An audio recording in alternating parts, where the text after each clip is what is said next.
how's California? First of all. Oh, dude, out of this world. I don't even have words to describe like dude, because I this is something I've been talking to a lot of people about, obviously, rightfully so.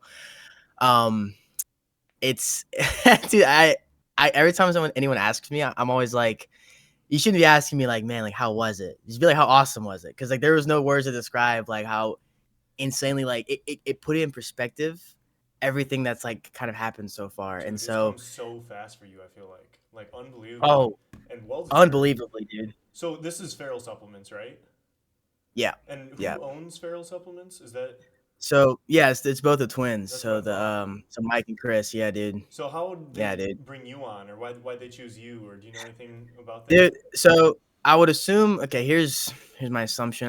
Dude, it was a regular training session day. I remember it was a Wednesday because I was hitting upper and I was like, all right, I'm just gonna do my thing. I used to go in the morning. I'm probably gonna get back to doing that because of school hours and stuff. And dude, I saw their cameraman Grant. He popped up on my feed and I was like, this guy's jacked. Like this guy looks sick. I'm gonna follow him. I follow the twins. I gotta follow this guy, right? He gets me to follow back. I'm like, sweet, I'm here for it. I like doing that. And then all of a sudden, he shoots me the DM like, yo, dude, you're looking crazy. And I was like, thanks. That means the world, bro. And he goes, yeah, dude, of course. You want to join Feral? And it was just like that. There was no like breaking the ice. There was none of that. And I was just like, I remember like, because I thought about what that meant. And like, I've seen the twins for like years, right? I mean, 2022, they started popping off. They've been at it ever since, right? And so when I thought about like what team this was and like that, like my workout was just completely messed up. And I was just like Right. sitting there and I was like, wait, me? Why me? And I'm assuming, I mean, I'm under the assumption they picked me because I'm short, because it's like their whole thing. And then like I would, people claim and get on me about being a fake natty. I don't, apparently, I don't really, yeah, I have a pretty good physique, but I don't really want to like gloat about it. It's great. I'm so blessed, but I'm assuming that was their main choosing. They were just looking at guys that were like pretty, freaky, I guess. Mhm. So Dude, I've seen the yeah, dude. And pictures of you posing with him in California. boy. I'm like, dude, that's oh my god. For a natural, oh my gosh. Those pictures are I awesome. appreciate Did they it. have the Dude, that pictures means the in world, bro. Pennsylvania too? Because that's how I Yeah. like really discovered you was Trell talking about the Pennsylvania Yeah. trip. Because I'm like so tapped out in Oh, the dude. community. Yeah. I'm like, holy shit. So like, Yeah, dude. you're talking about the fake or the fake natty accusations. How do you handle that? Yeah. You know, Dude. So like obviously it's they used flattering to. more than anything. Yeah, of course. Yeah. This is something that me and Charlie actually get a lot of. Like, we have common ground on. Mhm. I don't usually let people's comments try to affect me that much because at the end of the day, I find value from those I consider, my close loved ones, my family. I don't really, these people don't know me, right? So a lot of what they're saying is just pure, like, objection. And so with everything going on with that, as of recently, the best way I go about kind of like avoiding it is to just not even answer them, right? And what really icks at me the most, this is where me and Trell kind of find common ground, is I worry that my character gets involved in like the fake natty stuff, because I consider myself a pretty honest person, right? I don't ever want to deceive anyone, especially for materialistic gains. I don't really see. I've already built such an awesome community. I mean, dude, like this was my point for the Fit Expo when I went this California. I had so many people come up to me. I never would have expected that. I'm thinking I'm here to help them out, and I had people asking me for my pictures. The twins are here. And so that put it to me like these people have trust in me. They have like they look up to me in a sense. They have some sort of inspiration in me, I guess. And so I would just feel so wrong to lie to them. And so when people sit here and they comment, they're like, "Dude, you're such a liar. Like you're such a liar." And I'm like, dude, like I don't appreciate the attack on my character. Like, like I have bad morals, but I mean, like I said, these people don't know me. They don't understand me, which is fine. So their opinions don't have any value in my brain. So I kind of just scroll past the comments, man. You'll kind of like, you'll see them and you'll be like, nice. You kind of just have to take them in the chin and be like, I'll take that, as long as it doesn't backfire against me and people are like, oh, dude, this guy's a liar. And it becomes a mainstream thing. That would suck, but I don't think that's happening. As easy as it is to say, like you scroll past, do you still notice any effect from like are some days worse than others where it's like, dude, I've just had a lot of this today, or like, are there any other types of comments that sometimes kind of linger with you, or are you really good about just letting it Dude, roll off your shoulder? oh, so there actually is one other comment. This time, honestly, it doesn't really like affect me, but it really does confuse me. One of the biggest things that people always say is they're always like, I mean, dude, he looks awesome. I actually made a video about this, but they were like, dude, he looks great, but he's like 5'5". Like, everyone's like kind of cope with what I got going on is either if I'm on gear or if I'm short. And I guess people have the idea and they're under the assumption that if you're shorter, you look better, which I can argue that yes, I don't have to fill my frame out as much. Like it's a lot harder for someone who's taller to fill all that out. But inserts and muscle bellies and the rate at which muscle grows is all genetic, right? It's all kind of just how I was predisposed. And so that is crazy is like I've been actually receiving more of that comment than the fake natty stuff. And it's dude, there have been days where I've been like, dude, really? Like I was like, like I guess I made a response video to one of them. I'm not gonna act like sometimes they get me. I remember that video. But as of more recently, like I want to say in the past like probably 3 months, I've been like, it's whatever, it is what it is. Right. Yeah, people are gonna have their opinions on this kind of stuff, and all you gotta keep doing is just move forward with it. How big of a role would you say genetics plays in your physique or just physiques in general? Ooh, yes, I think this is the thing. I'm not gonna be blunt here. I think genetics play a huge role with my physique, especially. I mean, a lot of the freak factor that I get from people is the fact that my training time hasn't been like super long, and then the way I look, people are just. I mean, it just throws assumptions out, and people think that there's like some sort of secret. Like I'm like gatekeeping a secret method of like muscle growth. Nah, I mean, when I first started this thing, I kind of had like I already had a solid, I would say solid build, and then I just built on top of that build, and then I guess my muscles. I mean, I mean, now does that mean to me like, hey, like you shouldn't go after this because you're not doing it. You're not, I don't believe that. I think if you have this goal, I think you should always go towards it. But it's not a race. Like, this isn't a game of who gets there first. It never will. It never has been.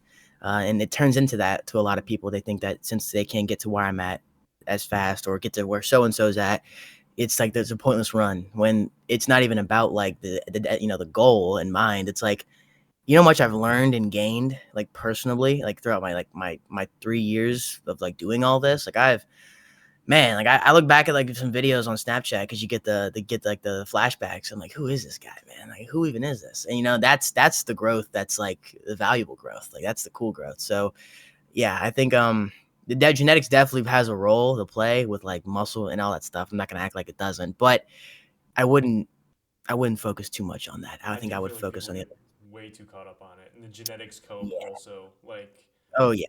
people put the minimum of like, oh, if my genetics are this bad, I literally can't put on muscle at all. That's not Yeah. that can't be true to me. I feel like the No. code is real Yeah, important. dude, it's unfortunate too because I mean, like, I get it. Like, I can understand how people can end up feeling that way through like what they see on social media. Because I mean, social media is a place, man. Like, it's a place where like a lot of people can deceive you, lie to you, give you these false narratives, all this stuff, and it makes you feel worse. And so you have to just be very careful on what you absorb because I'm a strong believer in that fact that the eyes and the ears are the gateway to the soul. So what you consume changes you, and so that comes with what you listen to, who you surround yourself with, what you're watching. So if you're seeing these guys who are like living these lifestyles that are like bougie and like oh, he drives 3 cars and has 5 women, it's like, dude, they don't even want to see that, man. That's devilish. What are your It's thoughts on that? Like the impact that social media can have on kids. Do you think it's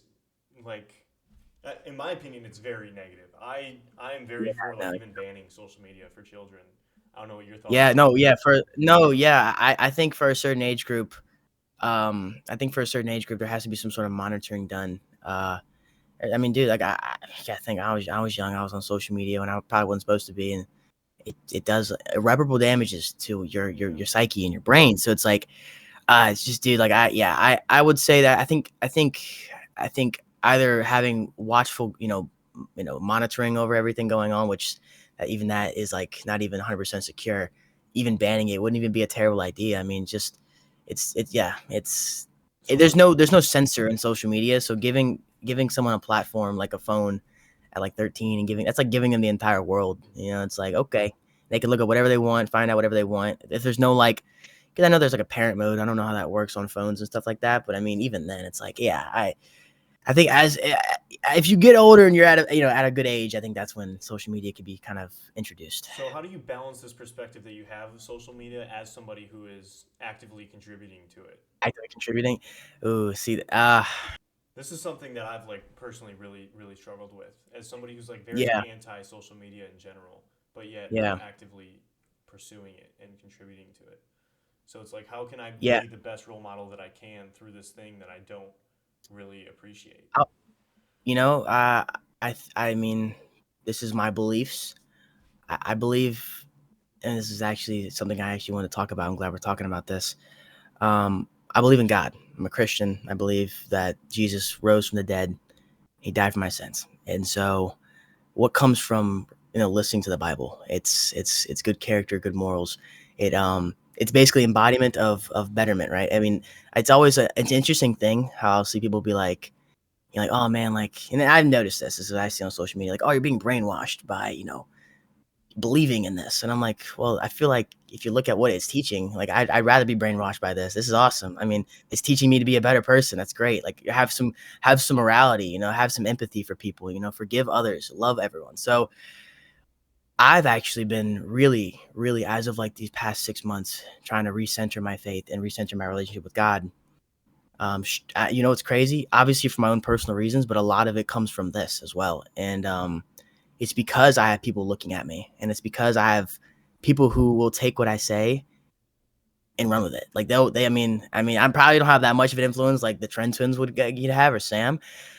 But I want to say, like, there's probably a guy out there, or a younger kid, who's gonna see what I say and how I do things, and just be like, "That's who I want to be like." And so, sure, yeah, I definitely contribute to an issue in a sense with, like, obviously promoting social media, but I think there's always a right and a wrong way to go about things, in a healthy way, of course. And I think my contribution comes from realigning my character and my morals. And so, like, I've really been trying to like how I perceive it. It's like I want to be able to be a person that is like, just by my actions alone, you can tell that I follow Christian morals. Like, I don't have to say that I'm Christian. I don't have to be like, yeah, I believe in God. You can just tell me, like, man, that guy's a forgiving, nice, down to earth guy. Seems like he'd be really religious and really Christian. Yeah, he's right. I am. And so, because I mean, if you look at everything that Jesus did, it's like he defines what I'd like to be, and that's obviously the end goal here. So yes, social media definitely has its corruptions. It definitely has its, like, bad things. I just talked to my girlfriend about this. I just told her this because being out in California, you kind of have like you see in LA, and you're like, man, like, there's a lot of like, Same. oof, like, this Yeah. is this is a lot of scary stuff to be around. And I even told her, I was like, I'm being in. I actually just said this. It's crazy. I told her, I was like, just being in the industry and like, fitness industry is a scary thought. Like, it's like, I don't want to fall into this. And she's like, well, just be the light. Just do what you can. And I was like, I like that thought. That's a good perspective change for me. So now I have a goal in mind. Now it's represent myself truthfully, and not with like a shield up where I'm like, I'm faking what I'm doing. I fake what I got going on, and that leads me back to the fake natty stuff. Like, it adds to it. I don't ever want people to think that I'm like a liar, because I swear, like, that's the last thing I want to be. Especially the people who like actively go out their way. They go to these websites and type my code in just to show me some support. That's cool. Like, that's like me. Like, are you serious? So yeah, man, that's it's a tight line to walk. There's no doubt, right? But I think the best thing we can do, with everything we have in our hands, at least with me, it's just to get closer to God. I believe, even if, like, and you know who Raph Murdoch is? I do. Raph? Yes, I've heard Trell has said his name as well as somebody I should talk to. Ah, dude, he'll dude. Yep. So he's like, yeah, 100% talk to him, because after when I first met him out in Houston, like in August, dude.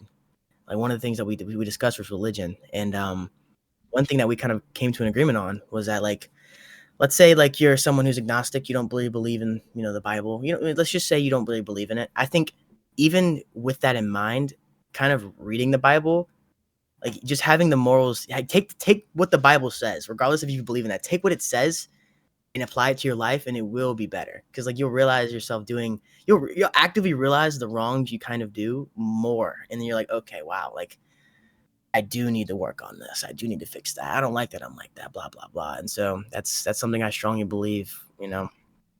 And not everyone's gonna believe in God, and that's just what it is.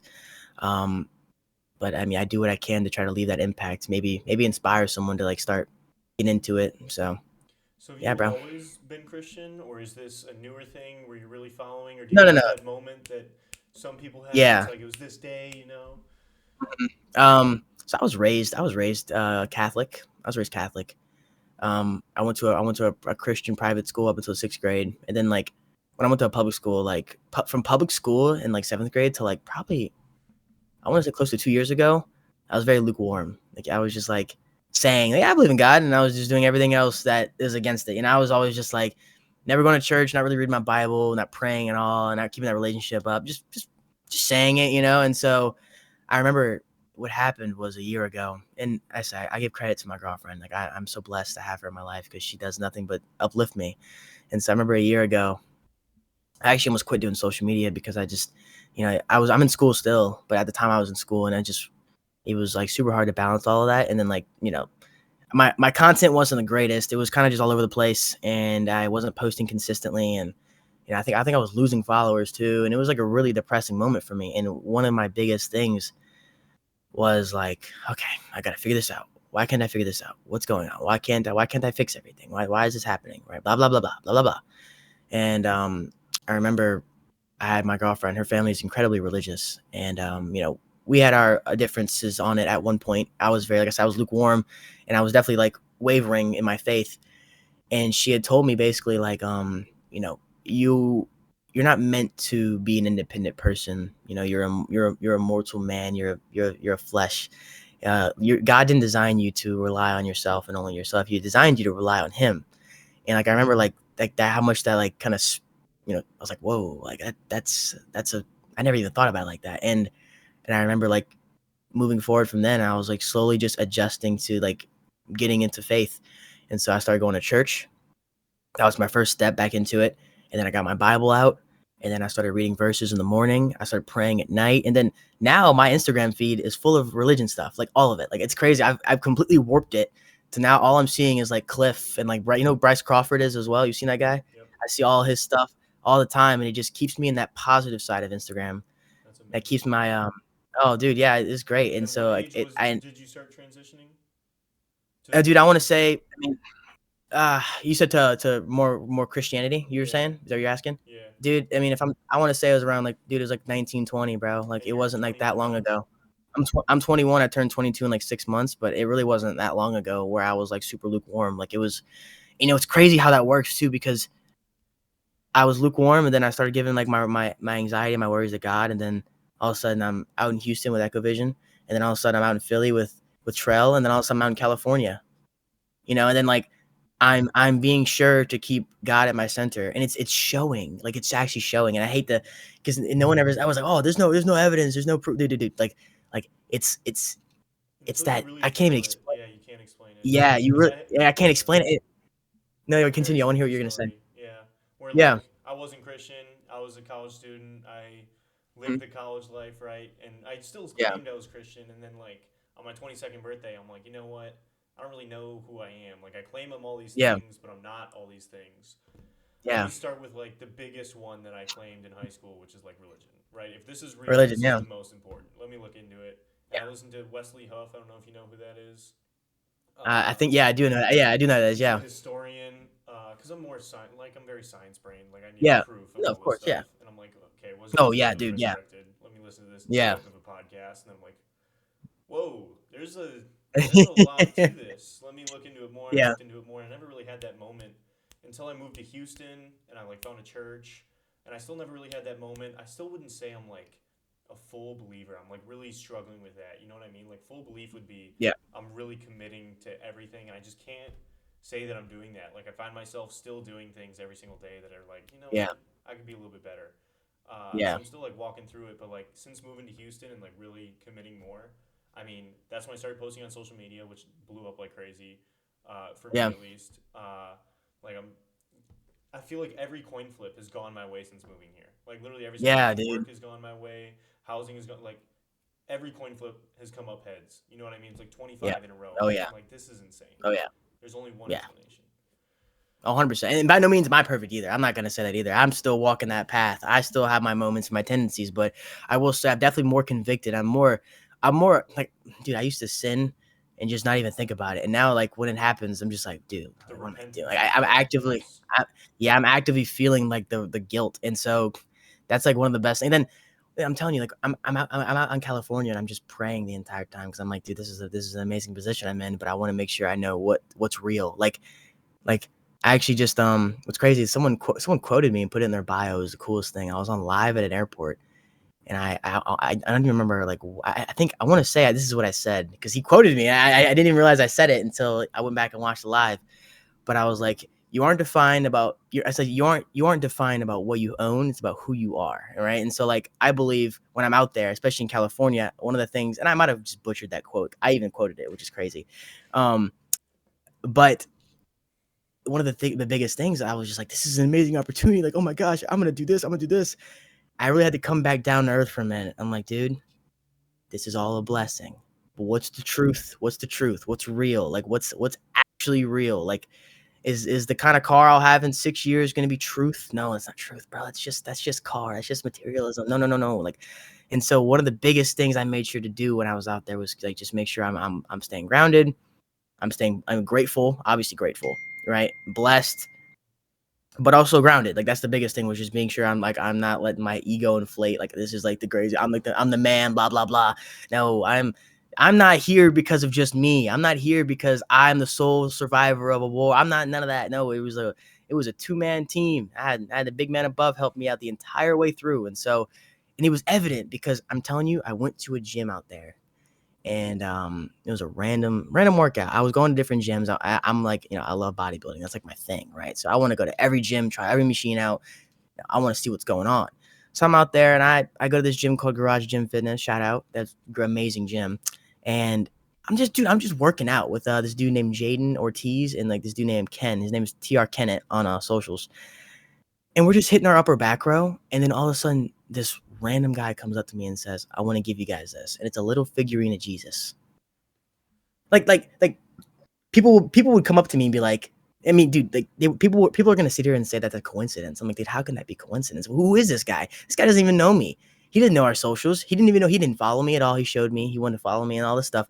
Just happened to come up to us and be like, "Here's a Jesus figurine. I want to give it to you." I was like, "Oh my goodness, dude!" Yeah, in LA of all places. In LA, exactly, like, where I was at too, I was in California, I was like, "Are you serious?" Like, I was like, that to me was like the sign that, he's here, he's around me, I'm not by myself with all this, it's like, "Here, man, That's you think you need this," and I held on to that, and it's in my bag right now, I'm gonna hold on to it till I can, it's sick, I was super excited, I was like, "Wow." So, yeah, dude, that's definitely, my mindset on all that right now, just gotta how are do you the best I can. how are you battling that like battle with materialism? You know, that's something that I feel like is very Oh, difficult for a lot of people, especially as somebody your yeah. age having the success that you're having. Oh, dude. Oh, dude. That's a real battle. Like that's a genuine It like worry is. of mine because uh I mean, I'm in school right now because I wanted to go and out. I mean, I'm gonna try not to pursue this now because I have this social media thing going on. But my original plan was to be a doctor, and it was more or less my dad's thing. But my dad didn't grow up in the best environment, and so all he wants from me is to have like as much money as I can so I could survive, right? And I mean, dude, a lot of like throughout my journey of social media, I've had to like really like work with that because I'm not gonna act like I've always been the best guy ever. Or if I'm not even the best guy right now, I remember a year ago when I do bad on a drop or something like that from my clothing company, I'd be upset. I'd be like, "Man, this stinks, bro." Blah blah blah. Like it was like that's what would bother me the most. And I'm not gonna act like now is any different. I'm not obviously as bothered, but I will say like money is a very important thing. And with all of that, you go out to California, especially, and you see all these nice things. You see all these cars and this house and all that beautiful stuff, and it's so great. But I realized when I was out there, I really missed my girlfriend.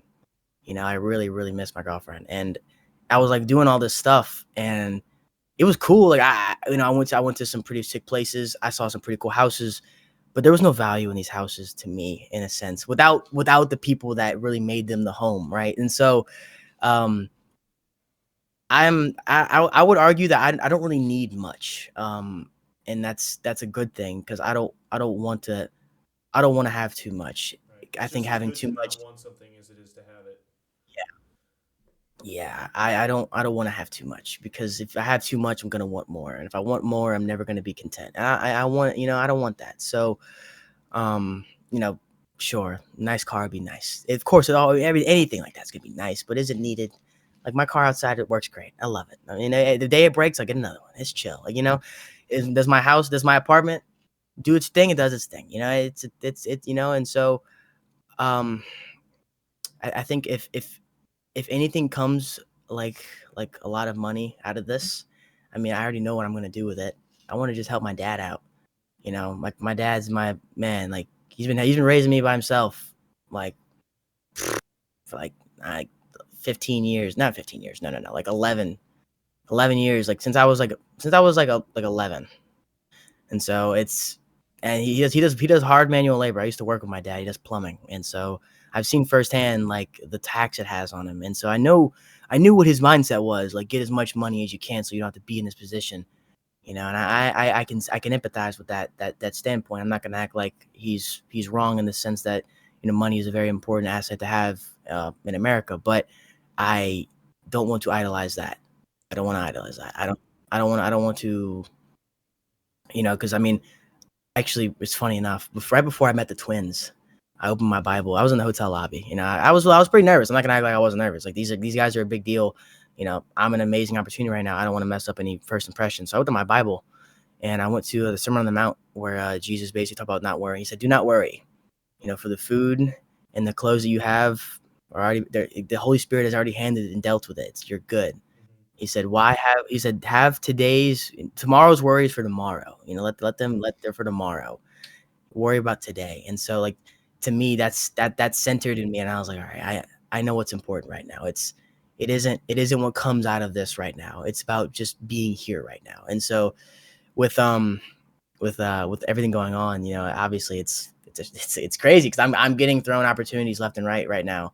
Um and it's very stressful, because I don't want to mess anything up. I don't want to ruin chances. But at the same time, I'm just anything that's out of my control, I just give to God. If it's his timing that I get it right, then it's his timing. If it's his timing that I don't, I don't. I don't want to. I don't want to be corrupted by the idea that money is everything. I mean, is money important? Sure. I mean, you also have to. You find a church, you start giving to the church, right? That money is obviously something that you can do to represent God, but it's not God. It's not everything. And so I think to me, what I've been able to realize through my discovery is that what's everything is impact. That's everything to me. I'm serious. That is to me, that is why I'm grateful that I have a platform. That is why I'm grateful I can do what I do. Because I can make money off what I do, but that's not like what I'm thinking about when I'm doing it. I'm thinking about I mean, I think about that Fit Expo. I think about the people that came up to me and got pictures with me. I signed things. I signed things. What? Me? 3 years ago, I'd have been like, man, it's cool. I what? And so it's so imperative that I stay centered on this path with God, because if I don't, I'm gonna lose myself, and I don't want to lose myself. I love who I am becoming slowly with this path, right? This walk. And so like sure, like I said, one of the things that who Higher Up Wellness is, I've seen him talk about this before. He kind of says if you kind of do your thing, everything else kind of falls into place. Like everyone's like always so worried about money and all this other stuff, but if you just kind of focus on your passion, that kind of falls into place. And so with me, bodybuilding, that's my center of like what I post about. That's my goal that I chase every day, as like okay, I need to eat my meals, gotta go train, gotta track this, gotta blah blah blah. And then posting was just like an additive to it, where I was like, okay, I'm already doing it, let me just post it. And so it's so cool seeing. I've had so many people tag me and like be like, oh, Kai's my inspiration, he has the dream physique, the way he speaks is so cool, blah blah blah, this and that. And I'm like, this is what I'm talking about. That's right. We are all connected through like this invisible spider web of like love and passion that we have for something that shoots us forward. And so like having that connection with your audience and just with people in general, like human people, like real life individuals, that goes way further than like having the Lamborghini on the side of the road. That doesn't even, dude, who even, dude, Yeah. Imagine you know your whole neighborhood by the first and last name. That's cool. Like people know you know people, you know each other. That's so sick. And then so with that, you get like an unwavering amount of support just because of like you being a genuine person. And like I just received a DM from a guy and I answered him. I sent him a whole voicemail about everything. And he says, thanks, man. And then a couple of days later, he goes, hey, I wanted to let you know I've reached out to a lot of influencers recently just for advice. He said, you're the only one that's answered. And not only that, you actually cared about the conversation. And I screenshotted that. I was like, dude, because I'm not me. Like, this isn't like Lavigne Lifts is a business in a sense, but it's built on people. It's built on followers and supporters. It's not like I'm a one man army and I'm like the goat and I grew this to be this thing and I'm not I'm too good to answer people. I'm definitely not at that point where like my DMs are over flooded and it's Right. almost like near impossible That was to gonna get be through my next things. question. Is once you get to that point, how are you gonna handle that? Because And even at your size, I that could only imagine how many oh you're yeah. getting. Oh, I'm probably getting oh dude. 50 a day on the college end of things, so it's Oh already. yeah. I couldn't Yeah. imagine No, what dude, you're I get dealing with. I probably get like oh dude, I get a lot. And and one of my biggest issues, especially as a college student who does social media, is there's a lot of freedom in that. There's no one that builds my schedule. Obviously, with school, it's like there's a schedule being built, but with social media, there's no schedule being built. I get to choose whenever I want to post. I get to choose whenever I want to do this.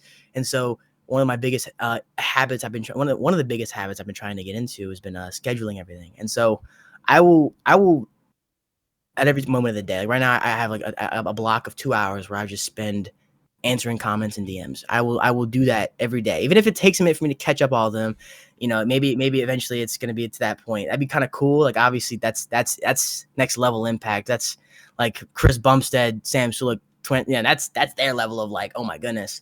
But for now, it's in a manageable spot, right? I can actually manage it, and that's what I want to do. And Two dude, hours if is at quite any a bit point, to manage, though. I actually do the same thing. For oh, me, oh for yeah, me, it's only 45 minutes every single day. I have to schedule in, but yeah, still, like that is a yeah, 45-minute chunk out of your day, right? oh, And oh, it's 100%, only gonna go yeah, up from here. So oh, in 100, yeah, a oh year or yeah, something like that, how are you gonna manage that? That's something I've really dude, battled with myself. Is like I want yeah, to that, give them all a good response. I send long voice of memos and very course. personal messages. But at Yeah, the end of the yeah, day, if you spend that 2 hours posting a video, you yeah, could probably help 100,000 people at that point. So how do you kind that's of true. Yeah. battle that? Like the personal impact is obviously going to be greater, but it's greater to one person, Oh yeah, whereas a smaller yeah, impact to a lot more is. that's true. I mean, I think it's at that point I'll have to start balancing it out. I mean, I might not be able to get to back to every single individual. If my time gets to that point where I literally can't even spend like the extra minutes, then I think the best way to go about that would be to have that block still, maybe an extended block, or maybe split the block up, right? I mean, sitting consecutively for that long and doing all that, it's kind of taxing, right? So maybe splitting it up throughout the day, but definitely releasing a more, in-depth. Maybe I mean one of my favorite types of videos I do right now. I haven't done them in a minute. I do my little gym yaps where like I'll just like yap in the gym. I just like I'll be in the middle of a set and I'm just talking. And so I could definitely talk about that. I could find a way to incorporate a more personable style that does affect a lot more people. Um, but yeah, that's definitely I mean that's definitely a deep concern. Like I mean, I'm not gonna say that I have a concrete answer on that problem yet. I haven't reached that point. But yeah, man, I think the best way to go about it would just be to do my absolute best. Yeah, because at the end of the day, man, like these people, I'm built on people, just like you're built on people. We're all people, just built on other people who want to support people. That's a great thing. So I try my best. Like I'm telling you, one thing I always praise Trell for, man. And I was like, dude, your community's so awesome. Like you did a really good job with your community, man. Like always showing you love, always showing them blessings. And then I'm like Trell, like you're just a good jolly guy. Like you really are a good soul, man. Like talking to that guy is like the best thing because he's always so like yeah, bro, you know what I'm saying, bro? Like, he's always just like, yeah, I love Trell, man. So like, he's a good Yeah, example. he So is. He is. And so a big thing that you like base everything on is your goals, like impact, right? But you have two yeah, yeah, avenues for impact, and that's social media and bodybuilding, right? Which one yeah. would you say you see yourself more as? Like what in 10 years if you had to pick one or the other to make a big impact, which one would you prefer to choose? And like how are you going to Honestly, balance that? I, I think if I had to choose between, I think the one that's gonna leave the most of an impact, I would have to go for bodybuilding. I'll be totally honest. one of my biggest inspirations is, I mean, he's everybody's, but Chris Bumstead, man. I mean, dude, like what one of the best parts about the sport is that fact that it kind of it heavily relies on me. Heavily. I mean, obviously, it's not like one of those things where, someone can do it for me, And when it comes to social media, definitely it's amazing. It's an amazing platform. You can show a lot of impact on it, right? Um but the best part about having a physique is that it's built on actions, and it's built on like amounts and mounts and mounts and mounts of days and effort put in, right? And so one of my one of my favorite parts about Chris was always hearing like his interviews where he talked about how much of a struggle it was. So we didn't even know, right?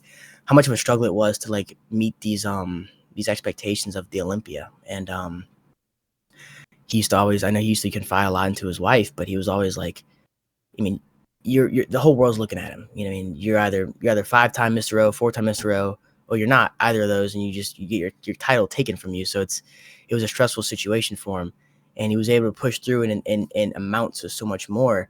And it's always what was never seen. And so I think I think one thing about social media is, like I said earlier, it's a lot of like, I mean I won't represent this in my content, but it's a lot of false narratives, right? A lot of people, kind of over exaggerating something, or like, in a sense, not making it seem real. Like it's not a plausible thing. Like, okay, yeah, like I'm trying to think of a good example of like what I'm trying to say.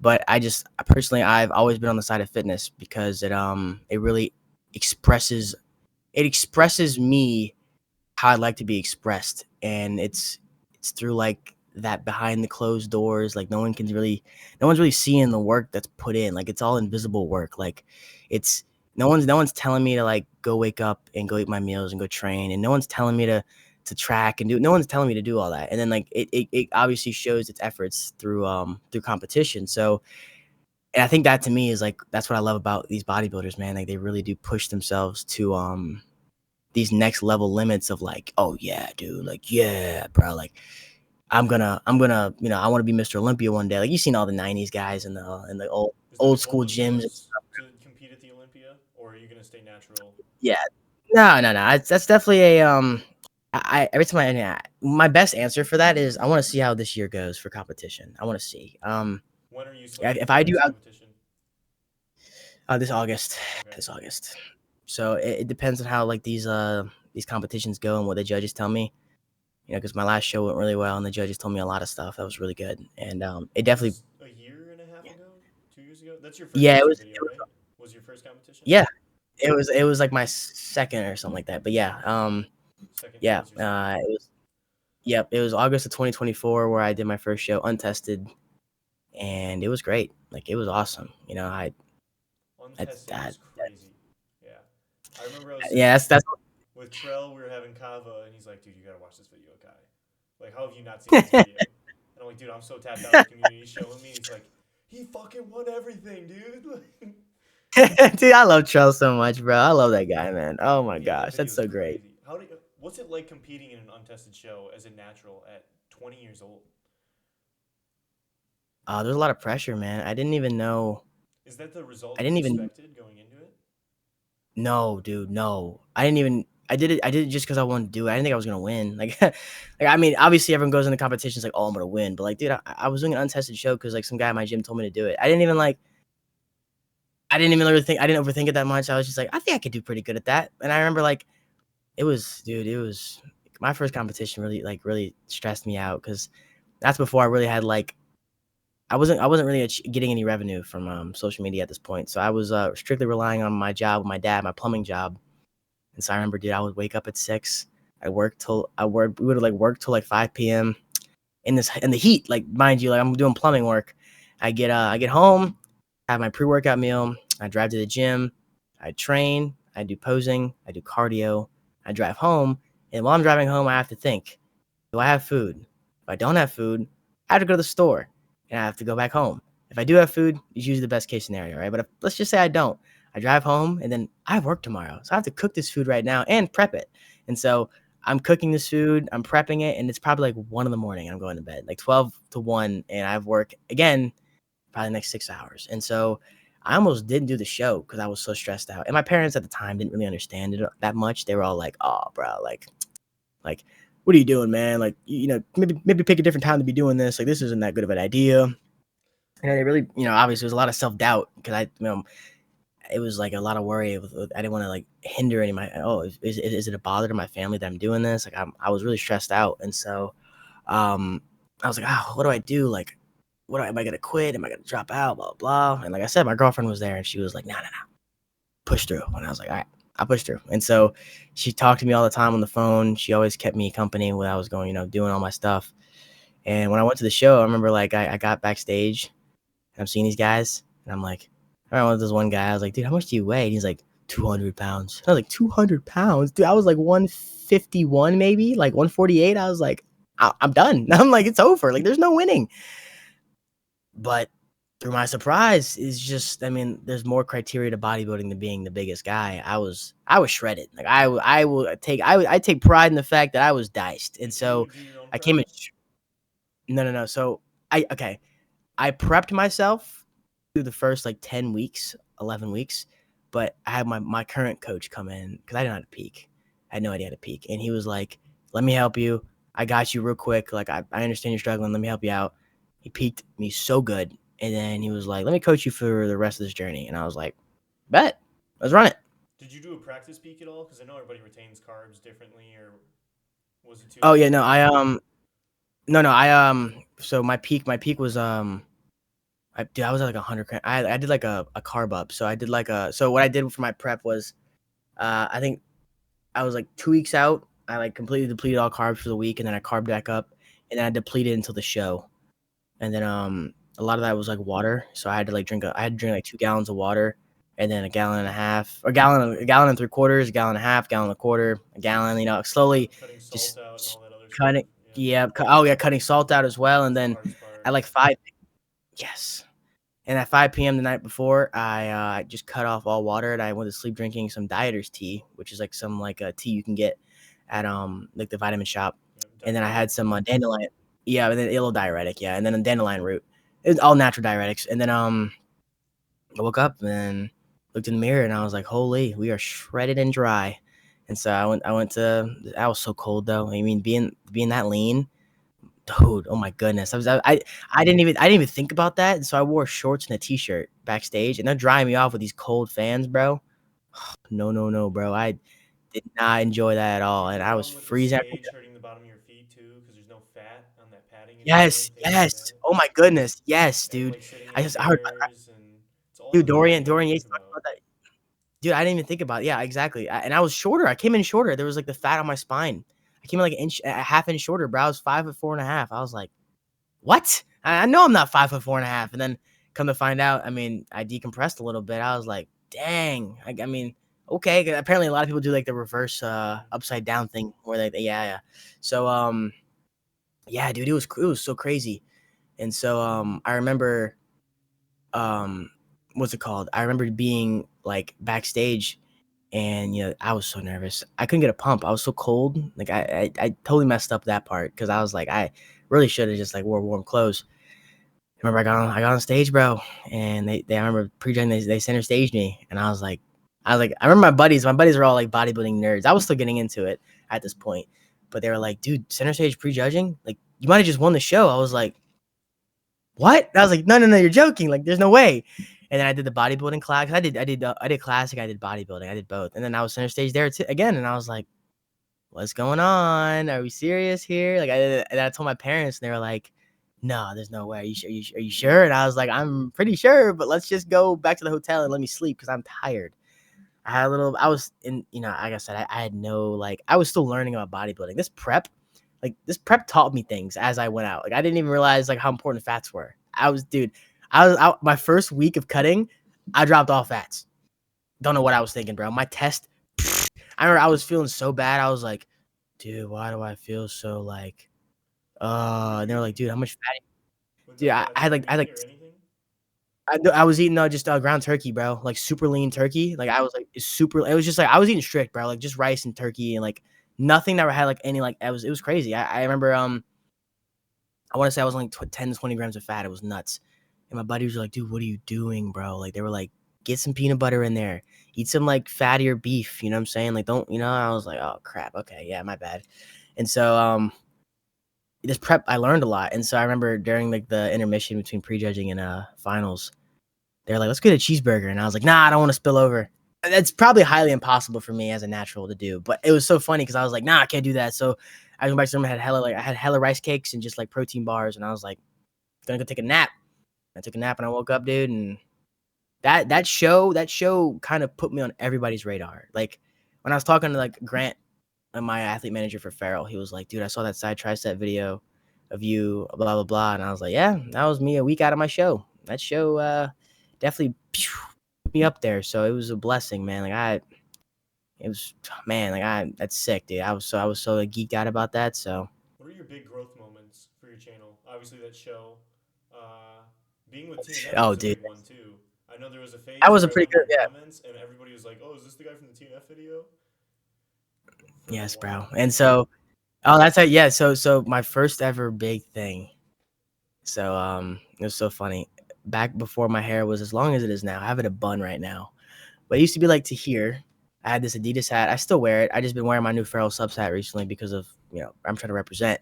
Um, I would go to the gym and I'd wear the hat to keep the hair out my face. And everybody called me Sam Sulek clone. Everybody. Every single person. I still get it now. I still get it to this day. This was almost 3 years ago. I was gonna say it was a I'm joke, but because oh my I was oh talking dude. to Trell a little bit about your Yes, channel too. bro. Oh my goodness. It was like I remember I got my first ever viral video. I was just posing in Planet Fitness. They were like, every comment was Mini Sam, Mini Sam, Mini Sam, Mini Sam. It got 200,000 like likes, but it was like Mini Sam, Mini Sam, Mini Sam. Definitely, my algorithm was definitely rolling at that point, and that was like my big first like little jump. And then it didn't really jump me that much far like the show did, but I want to say right before my show, at that point, I had just hit 10K on TikTok and like 12K on Instagram, and I was like, thanks guys, appreciate that. And I did my show. Oh my gosh. I want to argue that 90% of my growth is just from me doing prep. Because I remember when I was working with my dad, it was like, I wouldn't say I was like super depressed, but like I had no time for anything. It was always just, there was no time to hang out with friends, no time to game. Because I was in prep and I was working. So it was just work, prep. Like I told you, that same schedule, go to bed, same thing. And I would post in between like work and all that stuff, dude. I go back and look at it every now and then because it still blows my mind. I have like a streak on Instagram of like 10, I want to say like 5, maybe 8 videos. They're all just viral. It was just like me posing though. Like I was just looking super lean. And I remember like I would like wake up in the morning and my phone would just be like blowing up. And it was like I would reach like I think I reached like plus 10K followers every week. It was nuts. And I went from like 30K to 40K, 40K to 50K, 50K to 60K. And I was like, what is going on? I was so like, oh my gosh. Like, I was just doing a prep, just posting my physique, and it was just blowing up. I remember I had so many people follow me through that. TNF followed me through that's when TNF found me. And I remember I freaked out when he followed me. I was like, TNF, oh my gosh. Like, dude, it was crazy. And then that's when Chris Trent followed me. I was like, Chris, oh my gosh. Like it was at this time, like these people that I was actively absorbing were following me. And I was like, what is going on? I didn't even like know this was gonna happen. And then like Alex Eubank, I think, followed me too. I was like, Alex Eubank, oh my gosh. I was freaking out. I was like, dude, are you serious? Like all these big names in the industry are following me. And I'm like, dude, this is crazy. I am like, oh my gosh. And so I remember like I did my show and all that stuff. And like one of my close friends now, Tommy Spalding, followed me. Like, dude, like most of my growth was from this show. I remember I got a lot of connections from this show. And this is where I did like really, this is where I cooked it though. This is where I'm glad I'm not in the same mindset. I was like, this is awesome. I'm the man, blah, blah, blah. I'm not going to post as much right now because I'm too busy doing school and I don't really feel like it. And so I remember what happened was like all that traction I had going on plummeted. And so because this following was just out of just virality, none of these followers stuck. And so I remember every week from like, I want to say it was like October 2024 to literally this past, like, it was like March of 2025, just losing followers. And I was just like, man, that's what I told you I was about to quit. I was like, man, this stinks. Yeah, Like I what's didn't that feeling expect this. like? Because the dopamine in social Oh, media is truly just so oh terrible. Like even if you just have yeah, one viral video, everything after that feels like a failure for weeks, and yeah. Oh, it's a dude, yeah, crazy mental aspect. And it's really easy to look at yeah, your views today and compare them to the views yesterday and not 7 months ago when you're getting a tenth of what you know what I mean? Yeah, dude. So like Yeah, how do you yeah. And so, handle that? oh man, I mean, nowadays, I'm not gonna act like it doesn't really like still kind of like, like I try not to over worry about it, like I said too much because I've been trying to, get closer to God. I'm trying to find what's important. But I definitely saw my moments where I'm like, man, like spend a lot of time on that, or dang, like that's a pretty cool video. Kind of wish you would have did better. Darn, and I want to say it was really bad though around this time where I was mentioning because I was comparing myself to a lot of people, like a lot of people, That part's hard to because I do. mean, now I'm like, because at this point I'm somebody now. I guess in my head I was like, I got followers. I'm somebody. I should be matching these guys' numbers. I'm going to look at this guy's videos and this guy's is this and this. Like one person I used to like really like watch his videos and I was like, what the heck was Clark? Clark's videos were like he was basically posting the same thing as me, and his posing looking awesome. His were going really good though, and mine were flopping. And I was like, what am I doing wrong? I used to be like, I used to get really upset at myself. I was like, this sucks. Like I don't understand. And that was a big reason why I wanted to quit because I kept comparing, and I just like I was like this. I obviously am not good enough for this because I'm not getting favored. My mindset on it used to be really bad, and I'm not gonna act like I said, it's definitely not like I'm not saying I'm like that anymore. I'm not like comparing myself to like people like Clark anymore. I'm not really doing that. I usually just compare myself to myself now, where I'm like, am I doing better with like, especially recently, I'm trying to do better at expanding my content overall. Like I want to be able to like have a better outreach. So that means just doing different content styles. It's honestly it's more fun that way. But a year ago, dude, I was really weird about it. Like I was like, yeah, I'm not gonna change my content up, and I'm not gonna answer any comments, but I'm just gonna post and hope that it goes viral. Yeah. That would be sick. That's one thing I And it was talk a to the really weird guys way to go about it. hear a lot about is like adding more content styles because my camera's all Yeah, weird. But yeah, like if people just know you as a bodybuilder, that's one thing. But if you talk about like I yeah, don't know what you're into, but like some of the guys I talk to here, they're into like anime and soccer and bodybuilding, yeah. all this That's stuff. If you me, talk about bro. all that, it's Yeah, like, whoa, I yeah, love everything this guy loves. You know what I mean? That's how you yeah. really get Exactly. that fan base Mm-hmm. is to show them all the things that you do. Like for me, I started Oh explaining. yeah, I love talking about engineering. I'm very political. Like I love talking about all these really complex topics. And when I started yeah. doing that, I found the people who watched me like were closer. You know what I mean? I'm not expanding as Mm-hmm. much, but the people who really enjoy my content enjoy it a lot more because there's more that they can really grasp to. They know who you are as a person, Yeah, and I found a lot of value in that. So, I mean, as far as I would yeah. say, I'm obviously not the guy that should be giving advice on this, but I've noticed a lot of Nah. value through my channel of just Yeah, dude. expanding for Yeah. sure. Mm-hmm. So, Yeah, dude. And that's. what Oh, would you oh, expand yeah. What were you into? gonna say? What kind of like What I niches? expand Yeah, like into? what are you outside of bodybuilding and Christian and things like that? What Oh, kind of dude. things are you trying to start talking about? What types of Dude, video dude, styles?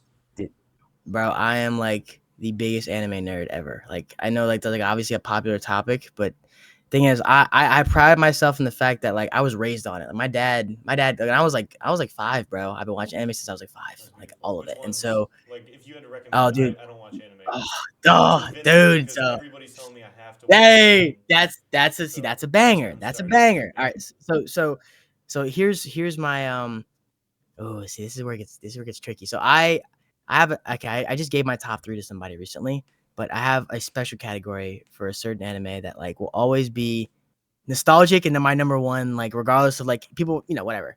It's Dragon Ball. Dude, Dragon Ball Z, I don't think obviously it's gonna be better than some of these I'm about to list in general in terms of story and stuff like that. But the thing is like I have a personal number one for Dragon Ball. Just personal. That's why it's in a different category of its own. I just have to put it separately of everything else because it means that much to me. It means that much to me, dude.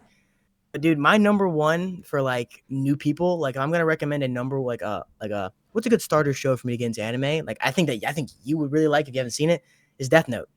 Death Okay. Note is oh my gosh, like dude, 37 episodes, 24 minutes, obviously a watch. Doesn't take long to finish. It hooks you first episode. It's such a good first. Honestly, it's like it is the best first anime choice. It's not overbearing I with appreciate that like, short, absolutely, because like it. oh dude, yeah. I had a friend tell me Oh, his favorite was One Piece, and I'm like, dude, I'm not fucking, I'm not watching One Piece, dude. I It's I gonna do take me I the next haven't eight watched years of One my Piece. life. Yeah, He's like, dude, I it's haven't so watched One good Piece, though. bro. Yeah, like it's funny. I was talking to Chris Trent. He was like, "Yeah, bro, I'm on episode 700," and I was like, "Dude, I haven't even started, bro." I was like, "I am too Yeah. afraid And he's not to even go like a into quarter of that, the way bro." through. I can't remember how many episodes Yeah, there were, but I remember looking it up and I'm like, I'm not doing this. yeah, I'm not. No, dude, no. I got plenty of different recommendations. My personal top three. Dude, one of my, I think it's my favorite anime. It's just Code Geass, bro. I always push this one. It's like a 2009's one. It's like so good. It's so good. Dude, banger. My second one is probably it's like this these are all the ones I've watched as of like very recently, and so like I have a strong bias towards them. It's called Steins Gate. This is another really old one. It's like 2009, dude. The story is so good. It's so good. Like I can't even like put into words how awesome it is. And then like, dude, three kind of gets it like a little tricky in the air for me. I want to say Vinland as well because Vinland is like it's like that's something about that show really just sparks you to want to be like a really good person, and that's like to me so sick because like I've that's heard just great. Like season that's what we need two more of. is going to be transformative for me, is what all of my friends are saying that have watched it. They're like, you need to watch Yeah, it. I'll put You like are I'll going to put like love this. season two, is You what get everybody says. you get two things out of season two. These are two different reactions you get. You get someone who says, "Oh, this is nothing like the first season. Like this stinks," or they're like, "This is the greatest thing I've ever seen." Like you guys, it's like it's all about how you perceive it. And I want you to know, like I already know the kind of person that I can tell just by who you are. You're gonna watch it and be just like, "This is amazing. Like this is awesome. Like I love this." That's what I thought when I watched it. Dude. It was like nothing There's but one just missing like. from your list that I've heard from everybody else though, and that's AOT. Like I know nothing about Oh yeah, AOT. no, yeah, yeah. No, and the reason why I didn't put it in my list, I mean, I guess it could be interchangeable up there. It's just and honestly, it has a respectable place in my list. I mean, thing is, like, it's obviously the most talked about anime in the past couple of years, rightfully so, and that's like there is a reason. Like I remember, I was watching this show out in 2021, dude. One of the crazy. I'm not gonna obviously spoil it, but there was a crazy scene that happened, and I remember watching that scene and I took a step back and I was like, this might be the best show I've ever seen. Like it really does a good job at what it does. And it's like, man, like it definitely, honestly, it definitely deserves a place in my top three. I'll probably have to put it there with something else, but I just don't know. See, these shows are so hard to rank because they're all good in their own respective genres and ways. Like they all have that's something that makes them like, oh yeah, that's a good show.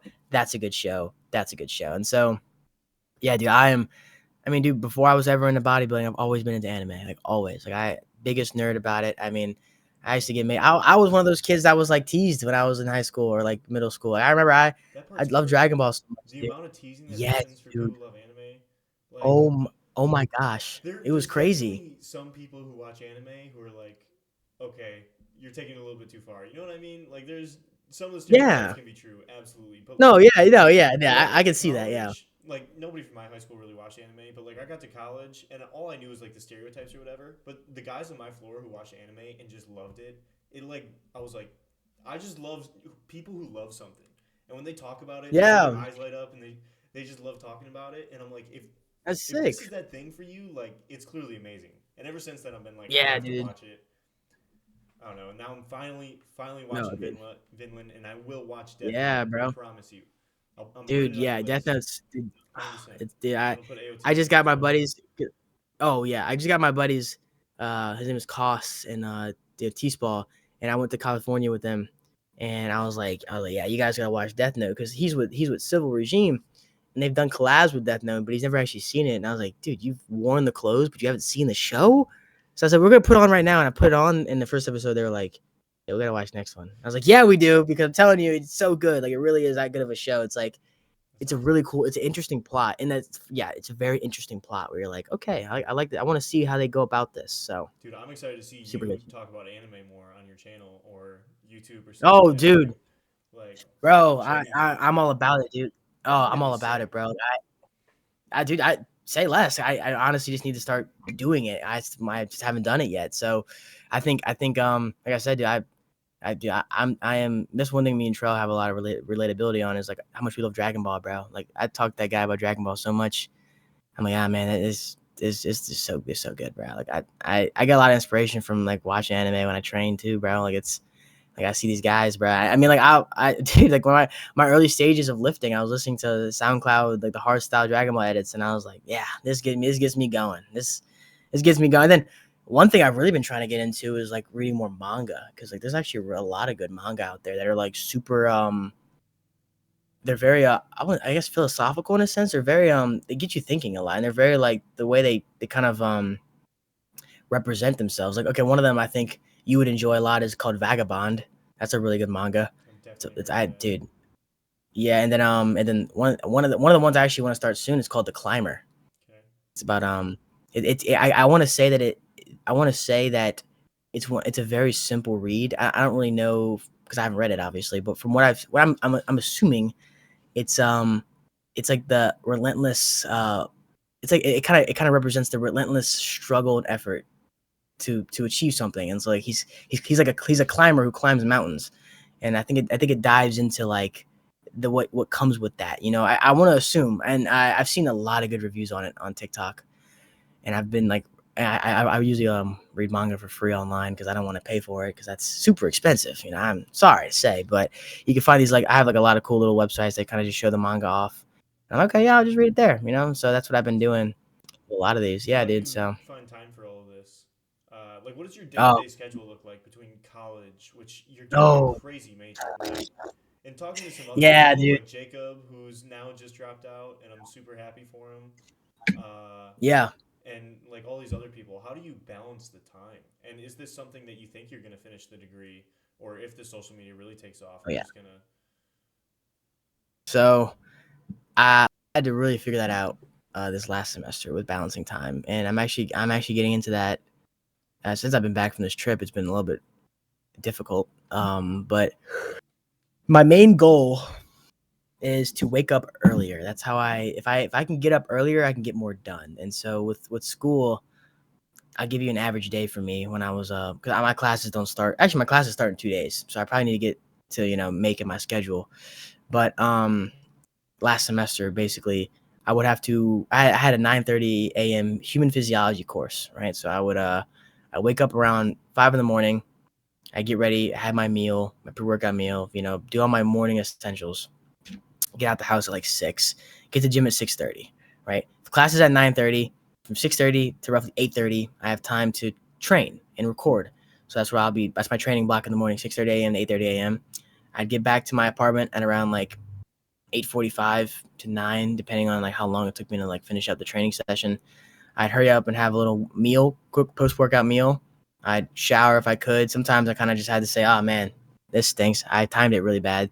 But most times I was able to shower. I'd go to class. I had a 9:30 to 10:45 class. And I schedule my classes like this on purpose.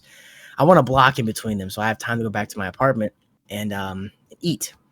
And so I would get back to my apartment after this course. I'd have my third meal of the day, a little lunch meal, and that's usually when I'd like. At that point, I probably have to like get on my phone and start posting something, right? I'd have to figure something out to post. I mean, that's usually how it adventured. And so I had from 11 to 1 because my next class was at 1 to post something. So that's when I'd be eating. I'd be digging through comments. I'd probably post a video about something, right? I couldn't think about what I was posting about, at this current time. But um, after that, I go to my 1 o'clock course, my 1 to 2:15, and then after that, I got out of the course, eat again, and then this was very imperative to me. This is where I spent time with girlfriend, my relationships, right? That was a big issue I had, and this is actually the main driver of this whole like morning workout thing because I would wake up, eat, do all that stuff like I normally do, but then in the afternoons would be like my content time, but then there'd be no girlfriend time, and I want to have time to manage relationships just as much as everything else, right? So usually at that point, the rest of the day would be like hanging out with her. If I had extra time, I've had to like study for an exam or get some work done along those lines. That'd be like I have from 2:15 to when I went to bed at like 9 or 10, right? So that was a long block of like whatever I wanted to do or what I needed to do. So I scheduled it pretty well. It's just my classes are so hard, and that's where it gets a lot more taxing on me because I put a lot of effort into studying for them, and I don't want to get a bad GPA by no means. So like last semester I had human physiology, human anatomy 1 with human anatomy lab. I had immunology and serology with immunology and serology lab. I had nutrition, I had technical writing. I had a good amount of courses that kept me busy because a lot of them required lab reports, and like I had to go and I had to go and write these like, dude, like I think I wrote like a 20-page like a 20-page report for what class was it? I think it was it was it nutrition I had to do this for? I basically had to like I had to open up. Oh, it was technical writing. It was technical writing. I had to basically I had to find a topic within my major that was like something that I think my school struggles with. I had to basically with other people in my major, we had to collectively come up with an issue that our major could work on in our department. And we all kind of came to the same agreement that yeah, we need to fix the counseling. Our counselors don't do good because they're all just professors. No one really cares.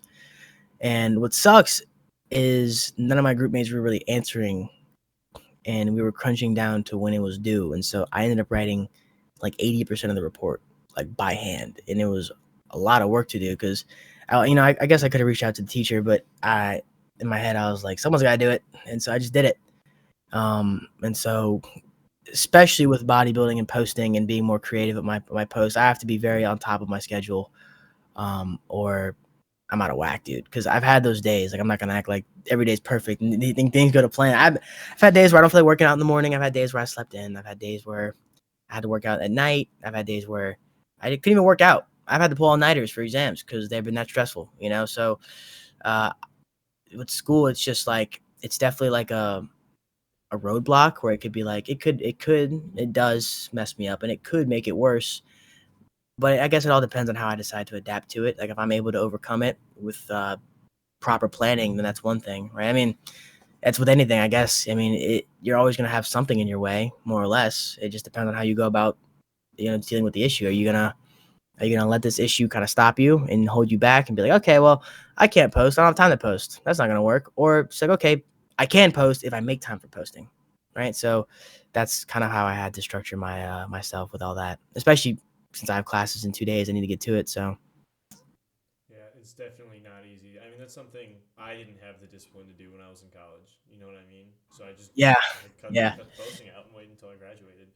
So I mean, I yeah. seriously commend you, especially in such a difficult major. I mean, holy Oh, cow. dude, I've definitely had to cut back on like how often I post, and even the quality of the videos. Like, but people like it. Like, my YouTube videos would be like super bland. Like, I won't edit them at all. It just be like me training. I clip it up a little bit and throw it in there. People are like, oh man, I love these video styles. I'm like, I didn't even do anything, but okay, I'll keep doing them. Like, that's cool with me. I mean, you guys like them. I'm not. That's I'm a awesome. huge fan of like adding the funny sounds or like the Dude, me audios to my too. videos. Like, those are fun. It adds a little character to my videos. It makes it seem like, okay, this is what Kai's personality is like. I like it. It's represented in his videos. But with these videos, it's just me, and I throw them up. People are like, "Oh, dude, love this content." I'm Do you ever like, consider getting an "Okay." editor? Uh, see, I don't know. I definitely thought about it. I definitely thought about it just Something for I'm time thinking about. management's sake. Yeah, that's definitely not a bad idea.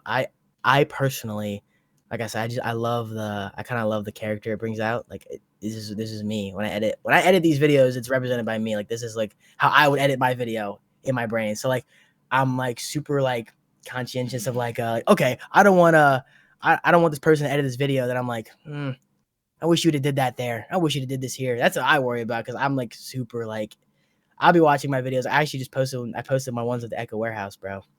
And I was watching them back, and I was like, man, I edited this really good. This is awesome. I love this. I don't think this could have done any better. Like I was having, but honestly, like it honestly would probably benefit me if I did step out into that because then again, who knows? This person editing the video could do it in such a good way. I'd be like, I like this. So, I mean, because I've had guys edit me before, just straight up edit me, and I'm like that's sick. Like I wish I could do that, but I can't. So I'm not gonna act like I can. I'll just stick to my realm of like editing skills. So, Right. I mean, yeah, I probably do it if I really needed to. I mean, like I said, for now, people actually like the non-edited videos, so I just probably roll with those for a bit until it gets Fair old. enough. Fair enough. And then you said you're really trying to like make time for relationships, like your girlfriend and things like that. How long have you guys been together? And like, So dude, we're pushing 2 years right now in that's this insane. March. Yeah, dude. Man, So you a met lot in of what I got. college? Yeah, yeah, a lot of what she's actually I met her through a friend, and so basically my roommate, who's like he's arguably my best friend ever. Like he's my brother. Um, he has a girlfriend, and it's like his girlfriend's best friend, right? I met her 2 years ago. I was probably like 6 months out of like a relationship at this point, probably 7 months, and it was a mutual breakup, but it still like really messed me up super bad because it wasn't something I wanted to really do, but I just knew deep down like it was just never gonna work. And I ended up finding out that my ex like moved on super quickly and like within the month like had a new guy, and I was like, we dated for 3 years almost, like two and a couple of change, you know. But it was my first ever relationship, first ever anything with a girl ever. Like this, my ex girlfriend was my first ever anything, right? So it was like a deep wound. I was like, man, like I don't want to talk to any chicks. I don't want to do anything with anyone. I just want to do me. And I remember I went over to see my boy because he was like with his girl, and I saw her there, right? But we didn't really like talk that much. But I saw her, and actually at this time I was still heartbroken, so I was like, I'm not even gonna, don't even care. But she made the advances. This was new to me. I was never used to a chick making advances towards me, and so I remember like she would like, I ended up getting her Snapchat just by because we had the same class, and it was like not even like in a weird. Really, I guess I wasn't trying to do it, but I was just like, hey, I need your snap, like so I can get some of the answers for this work. The way I said it was like a super like it seemed like I was trying to do it in a sly way, but and she gave it to me, and then we ended up texting a lot, and I realized I was like flirting with her, and I was like, I was like, well, I don't want to like I gotta chill. Like I said, I'm still fresh. I know how I feel right now. I know my feelings are not in the right spot. I don't want her to be like a wound. I don't want her to be like a wound Right. closer. I want her to, Exactly. I want the Yeah. wound. I Takes a want the lot of wound to close. Yeah. I didn't want to use her. I wanted takes a to lot of just self get over it awareness to even myself. notice that. Absolutely. So Yeah, yeah, dude. So I definitely didn't want because I was like, this chick is like, and I remember she's texting me. I went home and she was like, hey, like when you coming back? So and so wasn't hanging out as a group. Apparently that wasn't true at all. That was just her ploy to get me back, back home. And I was like, this is, I didn't know this at the time, but I was like, yeah, blah blah. And she's asking like, oh, do you watch anime? I heard you watch anime. We can watch this. And that's when I was like, and I know what your games are. I know what you're trying to do here. And so like, I slowly started falling for it, and then eventually I talked to her, and obviously she liked me. And obviously I was like, yeah. I was like, obviously I have feelings for you, but I told her I want to make sure these are real. So I was like, I need you to like give me some time to like adjust and like make sure that, like I said, you aren't some sort of wound closer, but you're like unbelievable someone I'm self actually. awareness. Like seriously. Yeah, I appreciate that, dude. It took a lot out of me because I was so worried that I was so pent up with my ex. I was like just gonna use this chick as a rebound. I didn't want to do that at all. And so I think we talked. Dude, it was like from February. Like it was like almost a month and a half of just like I guess talking. Like we were never nothing official. And then finally in March, I was like, yeah, I'm pretty sure that this is real. And so I asked her out. And then ever since, dude, it's been great because she's been nothing but like straight up supportive of what I got going on, especially with this, with at the time, 2 years ago, almost two and a half, I guess, in a sense, when I started like, when I introduced myself to her or whatever. Um, we, I wasn't popping off by no means. I had like a couple thousand, maybe, it didn't seem plausible in any degree, but she was like, man, like, you're really passionate about this. Is cool. Like I like that. And I was like, thanks. That means a lot. I remember I've been with Breed Divinity for like almost 2 years now. I remember she was like, when I first joined them, me and her had just started like really getting to know each other, and she was there whenever I got my first code, and I was like, yo, oh my gosh, it was the craziest thing ever. And I remember it's been a non-ending like level of support for what I've got going on. Like she's been like the only person, and I mean, obviously my buddies, right? But like on a scale of like relationship wise, even my family has had their doubts about all this stuff, right? But she's been the only person that's been like hardcore, been like, "It's all you, bro." And I'm like, dang, like I appreciate it. And like with my show, especially, I needed that. Even a year ago when I was like struggling, even like during school and posting, I needed that. And then a couple weeks ago when I told her, I got a lot going on right now, and I'm really worried about, corrupting myself in a sense. She was like, be the light. And I was like, needed that. So she always realigns me and tells me when I need to hear when I need to hear it. So I'm like, man, like this is awesome. And she's a nurse. She's a nursing student here. So her whole thing is be saving lives and, doing what she can with people. So I'm like, that's crazy. Like that's so sick. So I definitely hit jackpot, especially so shortly soon after my last relationship that I thought was like the worst. I was like, oh, this stinks. Like, I'm never gonna find anything like it because, like I said, me and my ex we weren't bad. Like, I'm not gonna by no means, but it was young. We were young.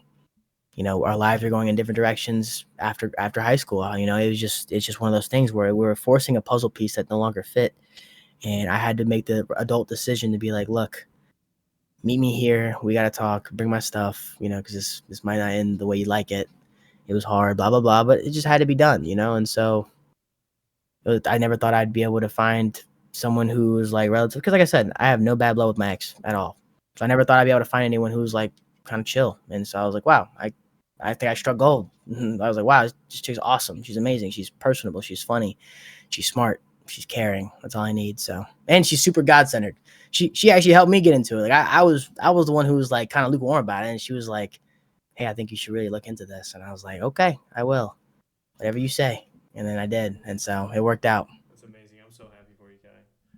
That is I awesome. appreciate that, bro. I really do. I really do appreciate that. So, is she also into bodybuilding herself too, or anything like that, or? So what's funny is she works out. She did work out occasionally, but I went on this California trip and it inspired her to start her own little page on Instagram. And so now she's I like, remember you posting about that actually. yeah, yeah. So she just started her own little page and like she's been super excited because she's like, I see why you like doing this. It's so fun to make these videos and edit them and stuff like that. And I was like, yeah. And so she's been like today she asked me to program her a split and she asked for like form advice. And I was like, whoa, what is happening? And I mean, I'm here for it. You know what I mean? That's my bread and butter. So I'm like telling her, I'm like, you want to do my split? And so I gave her my split, and then I reprogrammed it so she can bias certain muscle groups. Like she wants to have more glutes. So I was like, okay, your leg days, we'll get you on a hip thrust first thing, blah, blah, we'll go from there, et cetera, et cetera. And I was like, yeah, yeah. And so I was like, would you ever compete? And she was like, I don't know. And I was like, interesting. And so I remember a year ago, this answer was like, nah, I don't see myself doing that. And she was doing like Pilates, she was being active, but I'm telling you, ever since I went to this trip like 10 days ago, ever since I've been back, she's been like hitting it hard. And I'm like, hopefully this isn't like a short spark. I'm really seeing that she's enjoying it. Like she'll like bring her laptop. Like last night, she brought her laptop over here and was just editing on my bed. And I was like, what are you doing? She was like, making my video. And I was like, excuse me. Sorry. I don't want to bother. Master at work. I get it. I've been there. That's I edit amazing. on my phone. She's like, yeah. She's like, how do you edit on your phone? And I was like, it's honestly, to me, it's not that much more difficult than a PC, but I think CapCut on the PC has more features. So, I think editing on the phone is so much easier. I can't get videos onto my oh computer. yeah, I'm too stupid for that, dude. to be honest. Oh, That bro, to me, I'm the same way, bro. Like, I gotta email it to myself, and then that was the whole thing. And I'm like, okay, I don't even feel like doing all this. To me, like, only videos I'm gonna edit on my PC are my YouTube videos. That's it, because they're long form. I need like but like all my TikToks, everything short form related. Got CapCut on my phone, ready. Is ready and ready to go. so YouTube. Yeah. How often are you posting on YouTube? Oh, bro, I was really good, like during the summer. I was doing once a week. And then school started and I started slipping. And this was prior to me starting to schedule everything. And so like I was kind of just like, I'll figure it out when I figure it out. And then I then started getting back into it. And my issue right now with YouTube is like I said, I am super, and this is why it's like maybe I should get an editor. Now that we're thinking about this, maybe this might be the benefit for me because I am super particular on my videos. Like I want to make sure when I'm watching them, I'm like, yes, this is so good. I like this.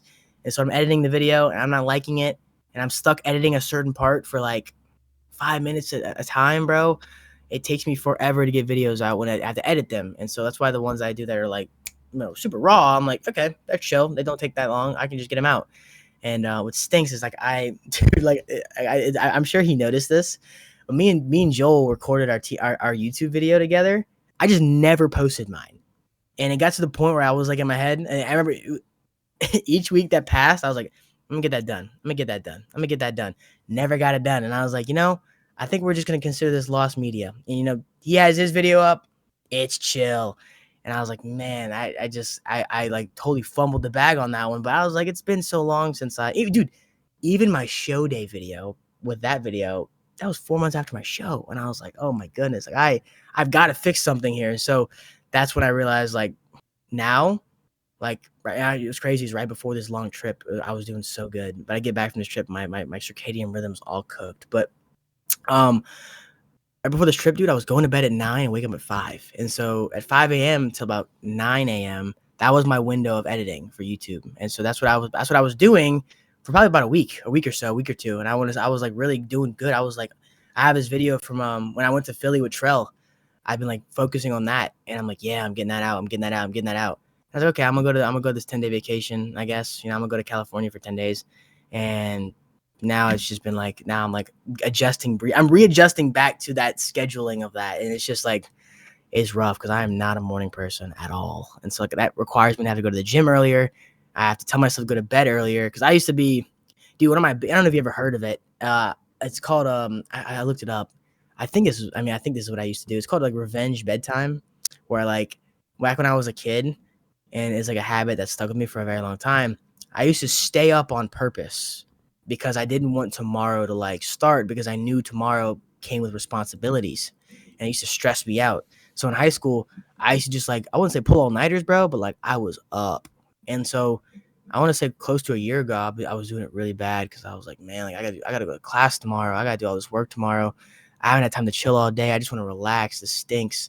And so I used to like be very like up against myself with that. And I wouldn't say it's happening recently, but I want to say that like as of very recently, like last night, dude, I was just up on the phone. I was just up talking to people, and I'm like, dude, this is like cooking my sleep schedule. I gotta get better and I gotta get right. So I'm hoping, the best part about school is that it comes with a schedule and I have to work around it. So I'm being forced basically to like, hey man, time to adapt. You got like a couple months, right? So that's my goal for now. And then with that, I can plan more editing times and then get back to my weekly YouTube videos.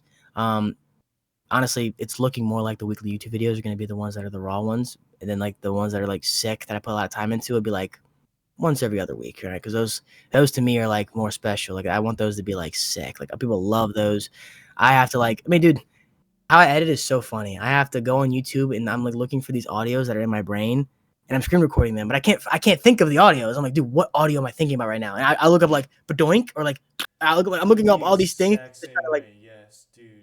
oh my goodness. I'm trying to buzzwords these sound effects into my head. I'm like, what am I thinking of right now? And then I'm like, dude, it's probably taking like 15 minutes. And I finally come up with something.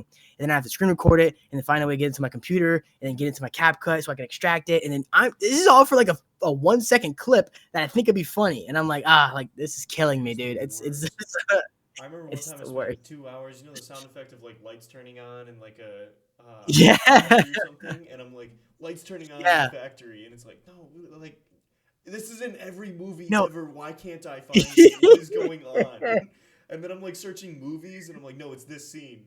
And then like the video ends right before the scene I was searching. I'm like, this is Dude, the worst. that's real. Yeah, there's so Oh much my going on. gosh, bro.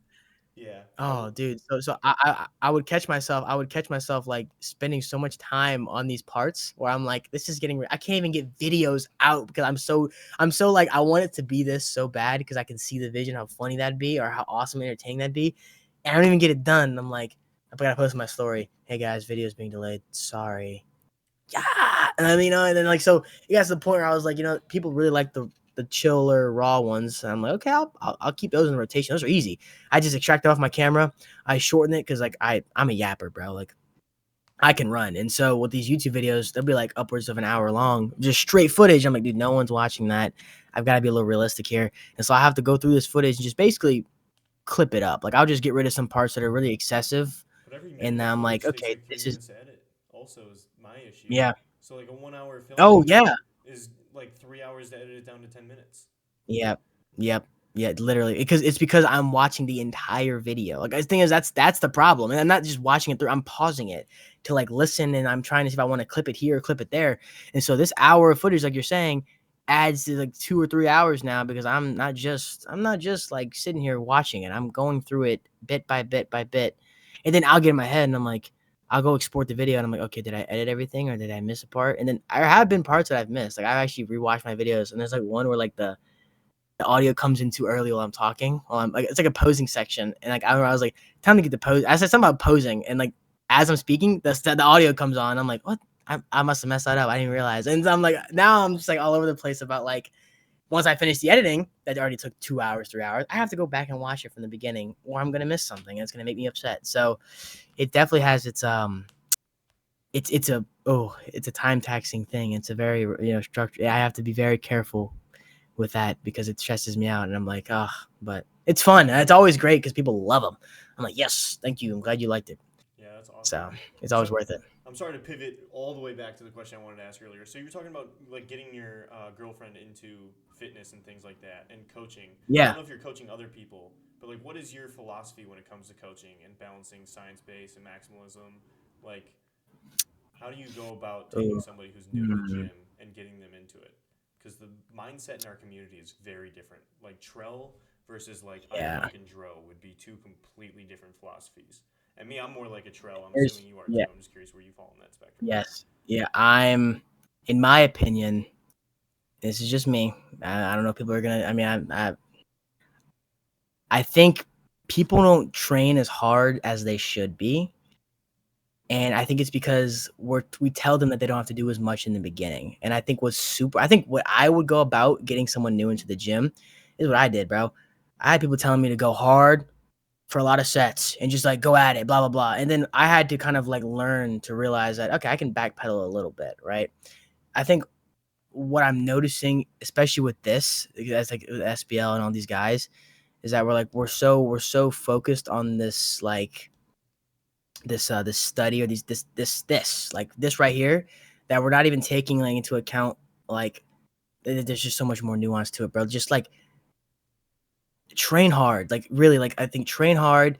I mean, dude, there's so much anecdotal evidence seen through bodybuilders to refute. I mean, to refute some of these statements where I'm just like okay, I just got on a tangent about this about 2 weeks ago or a couple weeks ago about form. We were arguing form, dude. Like I got mad. I called Trell. I called him, and I said, "This is making me mad, bro." Because I get wanting to maximize your efforts, but it's like, what are we doing? Like, that's not maximizing our efforts. That's not saying form is a bad thing. Are we serious? Like, what, dude? Dude. In my opinion, this is how you train. This is how you train. This is if you want to. If I were to get anyone to the gym, this is what I would do. I give them a pretty good split that lets them hit everything twice a week. From there, I'd give them an okay amount of volume, not too much, not too little, an okay amount of blah blah blah, and then I would tell them to go at it. All right, go at it for like 2 weeks, and then I want to see. Okay, are you sore? Are you progressing? Like how are you feeling? Like how are those things going? Right. And then if I need to adjust things where they're like, hey man, like every time I go into a chest day, we've been at it for a month. Obviously, when you first start working out, you get pretty sore pretty easy. Oh yeah. But let's say they've been at it for a couple months, and then like, dude, every time I go into a chest day, I'm like super sore. Yeah, sure, okay, we'll cut a setback. Maybe you're doing a little bit too much. I don't want you to be in a sore when you're going to these sessions. But like I'm like for me, bro, like I used to be like, people are like, oh, what's better, a press or a fly? I'm like, dude, just do both.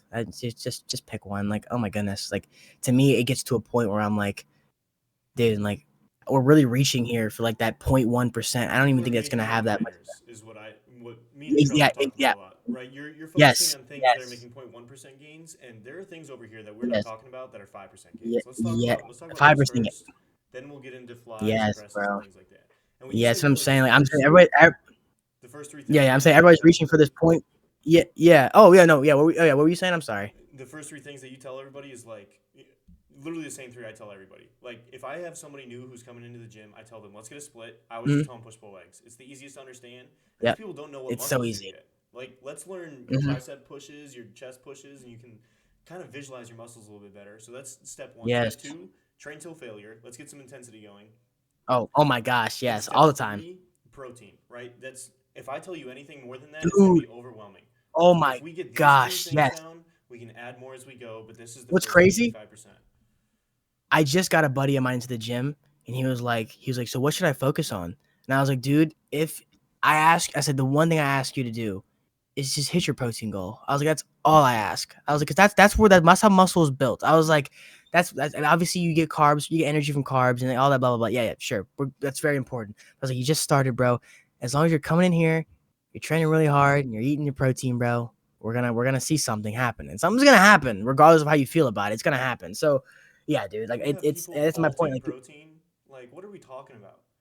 What are we taught? Like, Dude, we gotta think the uh, people we're really trying to help are the ones who are new to the gym. The people who have been here yes, forever, bro. they can worry about this nuance and they know how to understand this nuance. They're not the ones watching TikToks and learning from this stuff. Yeah, When we say these yeah. like broad blanket statements like protein is vaulted, you're doing nothing but Mhm. hindering newer people in the gym, in my opinion. That's kind of like where my Oh yeah, disrespect is. oh yeah, Like we, 100%, dude. Like, yeah, no, dude, it's like one of those things where it's like the tug of war between like claims is so insane. There's not even agreement. There's just like everyone's like always like okay.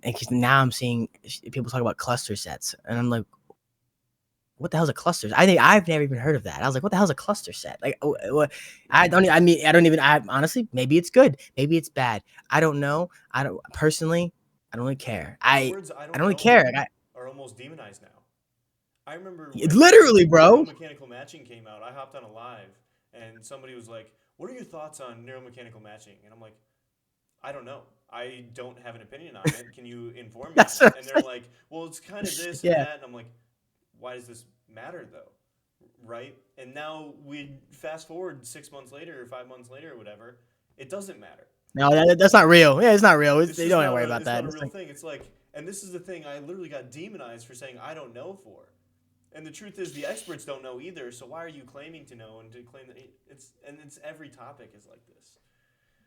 yeah. It's very I actually just talked frustrating. to Pedro about this, and Oh, I love it was like Pedro. the issue is that oh, I I gotta love meet that him, guy, dude. man. Talk to him. I met him at the Yeah, he's super. airport actually. So I heard he was in Houston. We're calling back and forth because I had a friend who had a truck that he was selling, and I'm like, oh my god, this is perfect for Pedro. And then when Pedro finally reached out that he moved to Houston, it was like 2 days after he sold the truck. I'm like, well, shit, dude. And we're going back and forth. We're Ah, trying to meet up, and it just wasn't working out. Christmas is coming, and I'm walking through the airport, and that's where I finally met him. Is we're both going on flights home. So at least I mhm. caught him, but like, I gotta catch him in a Yeah. gym because he's another guy who like everybody's like, dude, Pedro's just he's the man. So I He's can't chill, wait to bro. He's can't wait to I catch him. talk to him very often. He's a chiller, and one of the things that we were saying is basically like people claiming that they know, but they don't really know, and then they kind of learn. They actually end up learning throughout them claiming that they know, and then like they realize that what I'm saying. It's just like there's always these like different steps that people are taking to try to like maximize efforts, and in my opinion, that's the problem. Like, stop taking so many steps. Sometimes it's it's what's laid out, and so that's what like being consistent with something for a very long time is going to, in my opinion, reap better results. And so like I'm not gonna like one of the things I'm realizing with me is I've been like constantly adjusting my leg volume, trying to make sure I maximize all my growth, all blah, blah, blah, and it's been like 2 months since I've actually had like a solid like okay, this leg day has been like this for about 6 months. It's been a while, and it's because I keep jumping around. And I'm realizing, like, I remember as I was jumping around, I was like, this is probably what people do all the time. Like every time something comes out, people are jumping the shit around, jumping around, jumping around, jumping around. Like, stop jumping around for 2 seconds. And every time you Like, move, you yes, have to restart like everything. It's like literally, bro. everything is restarting. Yes, You're actually taking a step back until you get that consistently. It's the yes, consistency of doing something, improving at that thing. yeah. And if you're And jumping so it around, gets you're to a gonna have point where that. oh yeah, yeah, yeah, exactly, bro. I agree. And then it gets to a point where it's like, how, how are we even like tracking? Like, what are we even like? What are you tracking? Like, are we even like? Because in order to actually standardize this stuff, you have to be doing the same stuff for a very, very long time. Like, I mean, my girlfriend, she was telling me, she's like, I'm getting really strong on this machine really quickly. I'm like, yeah, I think your body's getting used to it. I said, I wouldn't even consider that true. That's what I was like. I said, wait till you start plateauing on a weight for like a couple months and then you start progressing on it from there. I was like, that's when you'll really see, like, okay, yeah, I've actually jumped in muscle. There's no way. Like there, like I told her, I was like, your body has never done this movement before, right? It's like very new. Obviously, like your legs are getting a little sore, more sore than usual, blah, blah, blah. I was like, just I was like, just keep doing it. I told her eventually you're gonna plateau and you're gonna be like, Kai, I've been stuck on this weight for a long time. And this is where this is the key. You have two options here. I've been stuck on this weight for a very long time. You either freak out and you switch everything up, or you relax because this shit isn't supposed to be every week. I'm not supposed to get stronger every week. I wish that was true. I wish I could go up a plate. I wish I could be. I wish I could do a seven plate, 8 plate T-bar row like I Trail wish I could go Bankston. Bro, up I wish I two and was a the half man like pounds that. every session. That'd be outstanding. Or a rep every That'd be session. I outstanding. miss that. Yeah. I'm saying, dude, but people. I'm telling you, it plays a factor into social media as well. Like everybody wants that quick result. Everybody wants to be super. They want to be there as fast as they can get without having to worry about too much. And I think that brings me back to my bodybuilding thing. Why I think bodybuilding is such a better cadence of impact, because that's an old man sport. Bodybuilding that takes so long, especially if you're natural. It's not like something that you'll just wake up one day and you'll be like Mr. Olympia, dude. Chris Bumstead he was doing it for like 10 years, and then within his, like, obviously within his career he won it 6 times, but like he had to. I think with bodybuilding, bro, I like to consider it one of the most taxing sports, because you're constantly tracking everything. I mean, it's not like football where it's like you're not off season, you're kind of hanging around. You're chilling for a little bit. Things are cool. Bodybuilders are like to the T about their meal plans all year long. These off seasons matter that much. Like, you have to make sure your off seasons are on point, especially if you're at a higher level of competition, where it's like these guys, the difference between you and this guy could be a pound of muscle and like a little bit better conditioning. That's it. Like, that's the key difference here. I And always think so about that video of Jay Cutler having KFC for the first time in like 40 years or whatever. And these people are that sitting there maximizing gains, and they're having shit yeah, like this 4 times a week. You know what I mean? all the It's like time, you were bro. hearing about the Yeah, wrong exactly. stuff. I don't care how stable that Yeah. exercise is. I care about your nutrition, which is going to make a much, Oh my, much larger much more of impact. a difference, dude. Like back to that, dude. One of this was my talking point, because this was the argument, and maybe you can agree with me. The argument was that, if if a machine is stable enough, you don't have to worry about like good form. I think it's ridiculous. I out debunked that in like 5 seconds. Listen to this. A preacher curl, I would argue, is pretty stable. You can't really mess it up. It's a fixed arm path. It's just pretty good. You can't mess up a preacher curl. But I'll tell you, one thing I can do is I can load too much weight on it and leverage. I can use my leverage to lift it up. Okay, now what does that tell me? That tells me that I'm ego lifting now. I am not targeting said tissue effectively and maximally, right? So I'm no longer hitting the machine for its desired purpose. I'm swinging. I got a little bit of erectors in there. I got my back kind of moving in that. That's terrible form. That's not stable. That's not isolating. What is that? And so tricep, dude, a tricep extension, bro. Yeah, that's a tricep extension. What? Like, what are we doing? And so like I got so mad, because I was on the phone with Trell, and I was like, dude, I can literally think in my head every single machine. Every machine can be over leveraged. Every single machine can be, dude, even if it's like on accident, because it happens. I mean, you want to get that weight up, you'll figure out a way to get that weight up. Your body will instinctively figure out a way to get that weight up, unless you're very self-aware. Like, I don't want my form to break down. I've done it. Like, I've actually actively tried to make sure my form doesn't break down anymore. But I've been there where I've been like, really trying to force that weight up, and it just causes so much breakdown. And then people are gonna sit there and be like, "Oh yeah, dude, if the machine is isolating enough," and then they'll do all this stuff to just make sure it's the most isolated thing ever. And I'm like, bro, like, I've seen Nick, I've seen what's his face, not Nick, yeah, Nick Walker do incline dumbbells with the most stable form ever. Like, he was like a machine. And people will sit here and say it's not stable. Bro, look at him. He is literally so stable. Are we serious? Like, just because it's not pinned down to the earth and there's cables attached to it, and it's, dude, like, sometimes, dude, it's just what it is. Like, that guy, he has a stable incline dumbbell press. He does a really good job with his form and technique, to where it looks like he's a machine. He looks like a machine. I think machines just make it easier. We don't have to stress about it that much. I mean, obviously there's like a limiting thing with barbell benching. You have to worry about your form, and having the weight, a certain degree. So machines take that away, but there's still a level to it. Like, you still can't go into this. Like, I'll see guys, and one of the things that I do all the time is I always post my workout videos. With any pressing movement I do, if the machine is already stable, there's like a fixed, like, I don't have to worry about like it like wobbling all over the place. I keep my feet off the ground. I do zero leg drive. I do zero, because I know if it gets to a point where the weight gets too heavy, I'm going to instinctively try to push my feet into the ground to push the weight up. That doesn't help me at all. That's not good for tracking. That's no longer my shoulders doing the movement. It's my shoulders and a little bit of my body pushing the weight up. So it's like, okay, I don't want that. So like, I do an incline press. I have this incline bolt machine. I'm actually too short to touch the ground on this machine anyway. It works gloriously. I hang my feet in the air and I just press it just like this. And then if I can't get it up by myself, dude, I try to make sure to keep my back flat against the pad. Don't arch, back flat. Just try to make sure, and then if I can't get it, I can't get it. And that's that's humbling. Honestly, it's humbling because it's like you know a lot of like people their form is just straight up terrible. Like they rather like maximally isolate a machine than try to work on their form. And I think to me that's like I love doing standing single arm like tricep extensions. I love it. It's my favorite thing ever. I I'm not but I've had to really dial back the weight on it because I at one point I was like my elbow wasn't at a fixed path. It was all over the place. I was doing some of these reps, and so I backed the weight up. I got better form, and I'll be honest, I've been progressing a lot better on it. It's been amazing, and people are gonna look at that and be like, "Hey, Kai, that's not isolating. It's not stable." I'm like, dude, look at me. I'm doing pretty good. It looks pretty stable. So it just it's just too much, bro. Like I agree with some things. Like don't get me wrong, my training philosophies have definitely changed since I've been like learning more. Like I actually I was doing like a 1x frequency split at one point.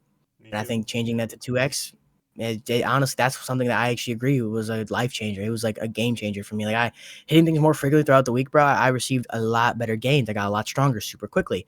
My stretch marks came back on my chest. I was like, wow, this is awesome. Okay, that really did help. That's great. But then there's just some things where I'm like, okay, I'm not gonna do that. Like supinations. I remember seeing those. I was like, I'm not doing those. I'm sorry, And dude. a lot of these things you just look at and you're like, I'm not gonna do that. Like, what are we talking about? They just Dude, died. what are we talking? 4 months later, nobody's Yeah, talking about it. Full body every other day. I haven't heard that in forever.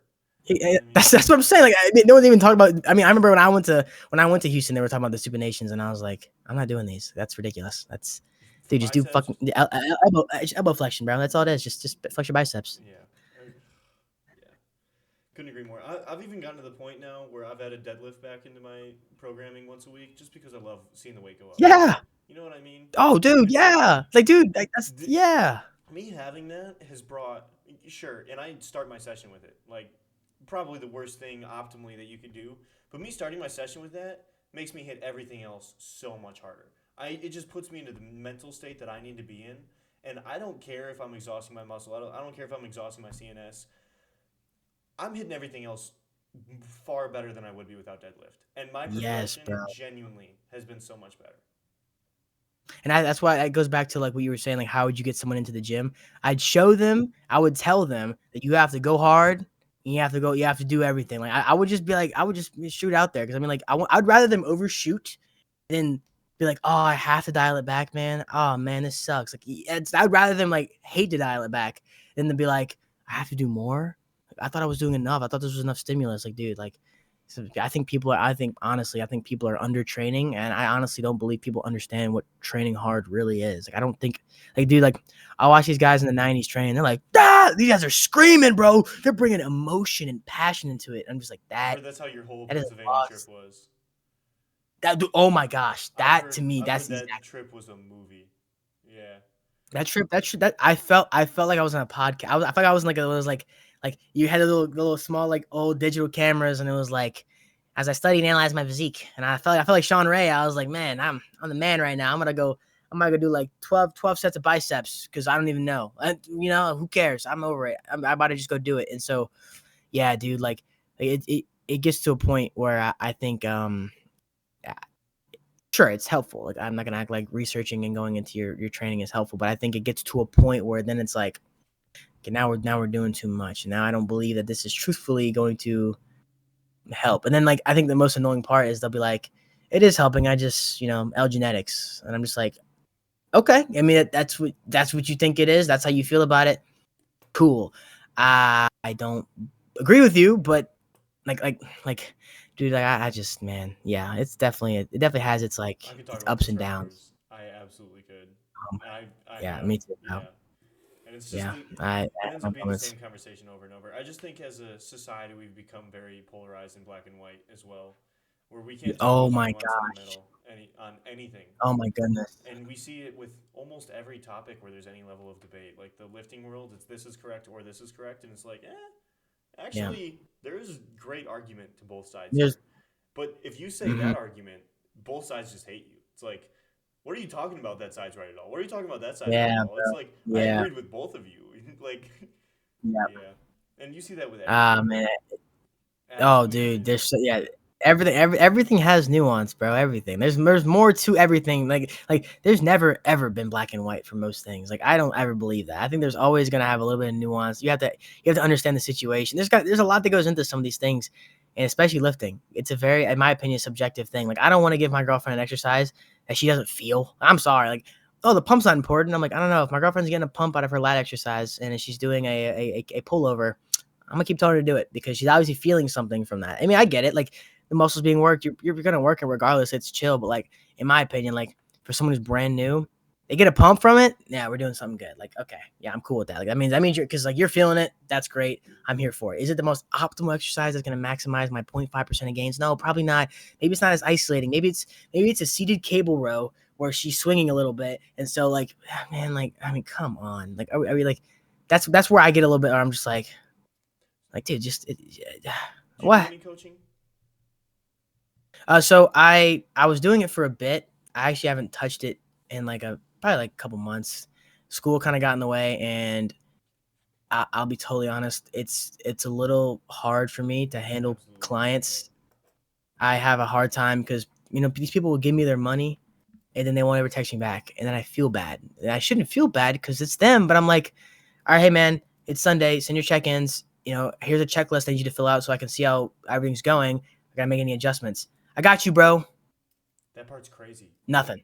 That part's crazy. Nothing. I I'm just feel like, so awful for taking their money. Like even me if I'm doing too. it for free, it's like I feel terrible. I feel like I've failed them almost. You know what I mean? Exactly. And it's like I thought paying me would give you the incentive of like, okay, I put my money into this, I should work. And that's how I am with stuff. Like, if I pay for something, I don't want to waste it. So I'm just like, okay, I'll do it. And so I'll text this guy, like, hey, bro, like, whenever you get a chance, like, can you please, like, send me a check in? Oh, yeah, bro, I got you. Sorry, I've been busy with work, blah, blah. Nothing. And I'm like, Yeah. I'll tell you well, I'm doing everything in my, the way I've gotten what we over say? that is I just do one call with like almost everybody. There's two people that I'm working with pretty heavily. With everybody else, if they ask for anything, I'm like, here's what we're gonna do. If I will just give you an hour of my time for like this rate, which is super low, like it's basically free, and I will answer all the questions you want. Usually I end up going over that hour. And I'm like, just do this and this. And the Yeah, truth is, like, we could do coaching. You're gonna have like maybe one question a month from here on out, and I would be stealing your yeah. money. Like at the end of the day, the most impactful coaching day is the first day. So that's all I give them, and that's all I charge them for. And it's helped my mental so much on the coaching side because I want to help these Dang, that's people. actually a good idea. I want to Yeah. help these people, but the truth is, like every week when they quit reaching out, I'm like, okay, this is hurting my mental health. Like, and I'm just trying I'm to help serious, dude. people. Seriously, I wonder, like, dude, for some odd reason, it makes me mad. I'm like, why is this making me so mad? Where I'm like, dude, like, just answer me. Like, oh my goodness, like, dude, I know you're on your phone.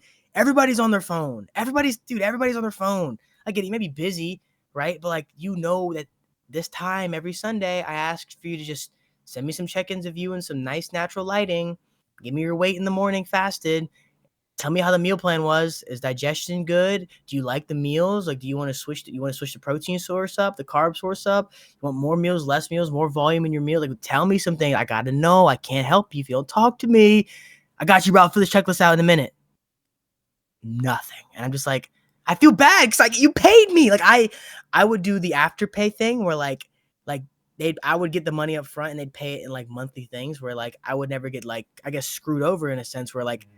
I wouldn't have to work. I did my coaching in like 3, 6, and 12 months like plans. Like, I always believed like I couldn't promise results in a month, so I didn't want you to pay for the month and be like, yeah, I didn't like that. I'd rather you like know that you're stuck for 3 months and like actually work through it with me for 3 months. Like that's how my browser. Yeah, that's a good little keep them in, because then 2 or 3 months in they'll be like, okay, yeah, I'm really noticing this. I'm actually having a good time. Ideally, in my head, I'm like, we're talking a lot. They're understanding training more. We're going back and forth. That's the ideal goal. And then most people I've done this with, they'll get to 3 months, man, and we'll be like a month in, and we're doing pretty good. And then like around 2 months, I literally lose the track of them. And I'll be like, hey, can we hop on a call? And then I'll hop on a call with them, like, yo, what's going on? Ah, man, just been work, blah, blah, blah. But yeah, no, I should be good to get back to it, bro. Like, I'm sorry, blah, blah. I'm like, yeah, you're good, man. I'm checking on you. Like, you paid me for this service, and I don't want to feel like I'm disservicing you. And it'll just be more radio silence, and I never know what to do. And then it got to a point where school got super busy. I was traveling a lot more, especially this last semester. And then obviously would just not happen for 10 days in Cali. And so I got to a point where I was like, okay, maybe I won't focus on that right now because I'm still trying to build my own brand up with the social media and stuff like that. And these people are making me mad, and it's like really killing me. And so I was like, I'm just gonna. And it was funny. It's crazy you asked me this because like not even an hour ago, I had one of my client guys who like he actively acknowledged it. He was like, "Hey, bro, like he's been trying to call me on WhatsApp, and I actually had to delete WhatsApp recently because I had so much phone storage blocking, and I needed to like make room for like posting, and then so I just reinstalled it, and I have like a bunch of missed calls." And I was like, "You been trying to call me?" And he was like, "Yeah, dude, sorry for bothering, but like I wanted to see if you wanted to redo our plan. 3 months, just a fresh start." He said, "I understand my communication was really bad. I'm really sorry." Blah blah blah. He was basically just saying like he wants to try again, and I was like, let me think about it because I was like, I gotta really see if I want to go through the process of like having to deal with someone not answering me again. But I probably will do it. I mean, I want to help him out. It's hard for me to say no. I'm it's just one of My those advice things. is do what I just said I'm doing now because it has seriously helped so much. Because then the ball's in Yeah, their court. yeah, And if they want to reach back out with questions, it's on them, right? Be like, hey, you have my number. If yeah, you want to call again, it's the same rate for another hour-long call, and I'll answer all your questions. It's helped so much. And I do have it's two true. people that Yeah, I know they'll stick to it. I'm like closer with them that I'm helping them out. yeah, And it's just standard weight loss stuff. But like with all these people that are yeah, finding me on TikTok, they want the more niche stuff and things like that. It's like, hey, I'm gonna answer all your questions in an hour. Let's be real. yeah. I like So that. That's actually I probably will do that. Yeah, I probably do that then because yeah, like I was saying though, it was just like one of those things where I was so like, man, like screw this. I don't want to do this. absolutely, absolutely. Well, I don't So want to take too much of your time, Kai. This has been outstanding. no, Where no, can this is we go awesome, bro. to where they can find you? Hey, so if you guys want to tap into me, I post on Instagram and TikTok. Instagram is Lavigne Lifts. TikTok is Lav Lifts. The original Lavigne Lifts TikTok. It's I don't use it anymore, so don't go follow that one. It's Lav Lifts on TikTok. Instagram is Lavigne Lifts, and then YouTube is also Lavigne Lifts. And I should be posting more YouTube videos pretty soon. I post daily on Instagram, TikTok, and I actually just made a Snapchat. I actually just did that. If you guys want to see what I do on my day to day when I'm not posting on those platforms, you guys can go there too. So Hell yeah. Thank you, Kai. This has been outstanding. I appreciate you, bro.